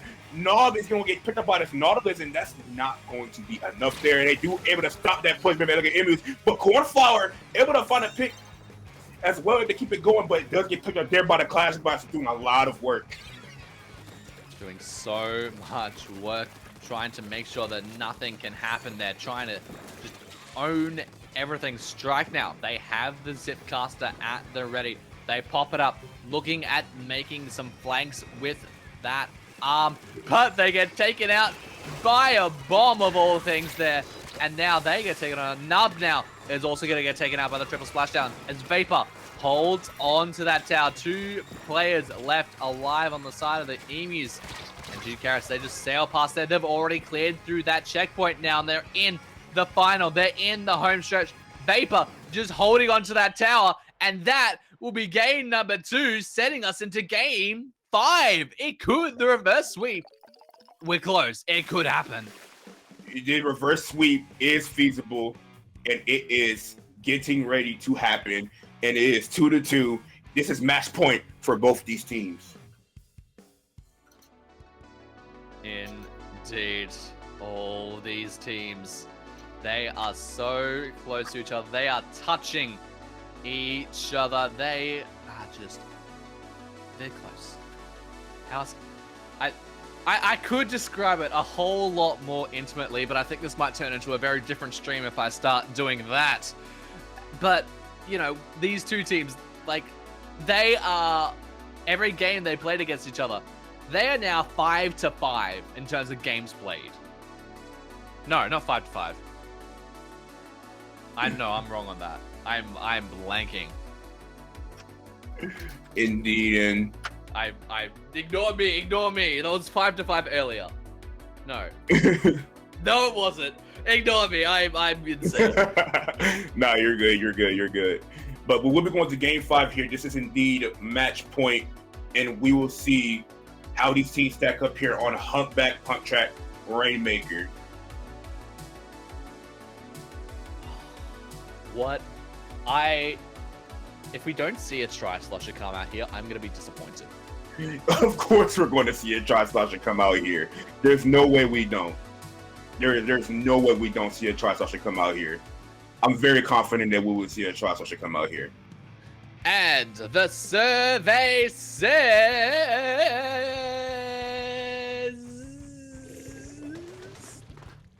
Tri-Slosher. Indeed, of course we see a Tri-Slosher. Oh, and another one! Another one. Both teams running a Tri-Slosher. This is game 5, folks. Winner go home. Winner of it all wins this entire tournament. Let's see what happens here. Who will take home the Creator Clash Royale? Just gonna see already Jude Carrot going 3 players down, but Jacore. Oh my god! Jacore making sure that they're not going down without a fight, as they just make sure the Elegant Emus gets wiped on out. Indeed, Strike there on the center doing a lot of work. They're going to be able to get to that chip, but with that pressure, it's looking like they're lucky they're going to get there. They are going to make it past that first checkpoint. A lot of chip being provided there by Vapor, and they are going to back up and respect it. They do have the Zuka at the ready, but if they can't get the Zuka out in time onto that Rainmaker, this might spell trouble, but they are able to indeed do that. Combination of the Zuka and the Tri-Slosher there is going to take on out that Rainmaker, but Vapor is there with the triple splashdown to make sure that kill can go into their favor. Strike here. They're trying to find them, and they're being a little bit sneaky, but they're not going to find much. Oh, yes, they are. They are going to find value out of that, taking home the Nautilus. Can they find, though? Can they get the lob shots as well? Nub on the Tri-Slosher, looking at just pushing forward. They have the tactical left. They're ready, going to instantly pop that. Give all those respawns, give all that movement available to their team, as they're going to look at making that Rainmaker go further. Maybe look at getting that first check on, but Jacore pushing on hard towards that Rainmaker, making sure that they do not go any further. And a tactical is going to come on out. Yeah, indeed. They push him here in this last set, but 2 people go down, unfortunately. 3 now, and now this is a chance for Elegant Emus to get a push going, but not if Darkroar gets a pitch here. No, he does not. The chance for them to go towards that checkpoint and get it ready. But they do have an Inkstrom up and a Zuka up very soon, as well as a Kuda, but that Kuda does get taken down, and that's not what you want to see there. As they're up on the left side, Vasco on that Clash Brothers Zuka to apply a lot of pressure. 2 people go down. Now the 2 situations going here. Another person goes down. Darkroar on his Rainmaker. Can he get the pick on it? He's almost got it, but he does get taken down. But they're just stalling a lot of time there. But people are going down to the Rainmaker blast. 2 people left to go, and only half the game left to go left. There is a lot of chances for opportunity for Elegant Emus to win. Absolutely, and Elegant Emus, they're taking space. They're just pushing up forward. They've cleared through the first checkpoint, but they still don't have the lead. But getting that first checkpoint certainly is going to help them possibly later in the game and taking back the lead. Yes, indeed, it is. And Restarter does come out, but is it going to be close enough? But it does not do enough here. Vapor still left alive on his end. We're going to try to Zuka again. Voicing getting like a late while I jump in here is going to get punished as well. This is a chance for the Elegant Emus. They do have Inkstrom at the ready, but no Zuka. But they do have that Booyah Bomb. They're going to throw it out here. Darker running to the right. It's going to get picked up by the Rainmaker. The Booyah Bomb being thrown here. Here comes the Ray. They are able to get the lead, but is it going to add more points onto the board? Vapor on the Rainmaker, but the Espo does go down. There's a flank behind, but last Rainmaker alive. For the side of True Carrot is alive when the Tetris on that right side. They have to pop that Rainmaker in order to get more points, but they're denying it. They're denying it indeed. You cannot do it, but they pick it up, get a few more points. Goes all the way down to 27. Can they keep up the pressure? Jude Carrots, they pop open that thing, but then they can take it on out. They got that tactical respawn. Vapor picks on the Rainmaker, opts to drop it on down, making sure that the Elegant Emus can't push that any further. Yes, indeed, man. They only have a few more seconds left to go here. A minute and a half left to go, but 3 people go down. Elegant Emus still in control. They're not giving up that Rainmaker whatsoever over to their opponents. No, they aren't. Booyah Bomb comes on out. Is that going to catch Vasco unawares? No, they do spot that. There's only a minute left onto the clock. It's still anyone's game now as the Rainmaker gets reset. 2 players are down on the side of the Emus. Rainmaker gets popped, and Jude Carrots looking for the counter push. They want the lead back into their favor. Indeed they do, but they don't have a lot of time left to go into this game. They got to get it quick, and they got to get possible. But they're going to get the lead, and they're able to push it. Are they going to kill it? They down to 3. All the way down to 3 they go. And now Elegant Emus don't have a lot of time left. Only 20 seconds. Oh no! 20 seconds left on the clock, and the Rainmaker is stopped just shy of the pedestals. Now, Elegant Emus, they've got to get it all the way down to 2 points remaining in overtime unless Strike can do something, but no, they get taken on out. Can they deliver? Can they take it home? Can they do it? But that jump ball splashdown, no, isn't going to stop that. Maybe the Super Chumps might do that little bit of extra damage, but the Strike, no, they get taken out. Cornflower keeps up the pressure. Dracora is in the corner. They get taken on out. Explosher eyeing off the Rainmaker. Can they stop it? But no, they get taken on out. And they will take home the game into their favor. Congratulations to the Jude Carrots. Congratulations. You are the winners of the Creator Clash Royale. And what a match that was. What a great way to end off that tournament. Just such great plays all around. So close to end it in overtime. Could you want it to end in any other way? I don't know about that, you know. So many splats, so many just sneaky pickups and goes, and that's just what you love to see. And, you know, getting that lead there, just giving them all the way down to 3 there. And then the overtime, what actually got them there? I couldn't manage to see. It was what was that? I couldn't, was it Explosher? I think it might have been the Explosher that got them at the end. But that will allow Jude Carrots to take home game number 5 and take home the Creator Clash Royale. They're going to sit on that for a year until we rerun this again. But thank you, everyone, for tuning on into this event. It's been a blast putting this on for you, and I hope to see you again. It's dangerous to go alone. We'll be back next month. So if you're interested in playing a solo registration tournament open to anyone with multiple brackets based on your skill level, go nuts that. Just search IDTJ. Just search off the dial on Google. You'll find it. It's very easy to find it. You just need to start the journey yourself. But thank you, everyone, for coming along. If you want to find me, you can find me at DJM907. If you want to find Stormy, who has disconnected, you can find them at StormySpan on Twitter. But thank you, everyone, for coming along. Don't forget to watch Squid Junction, which is starting in just a few moments.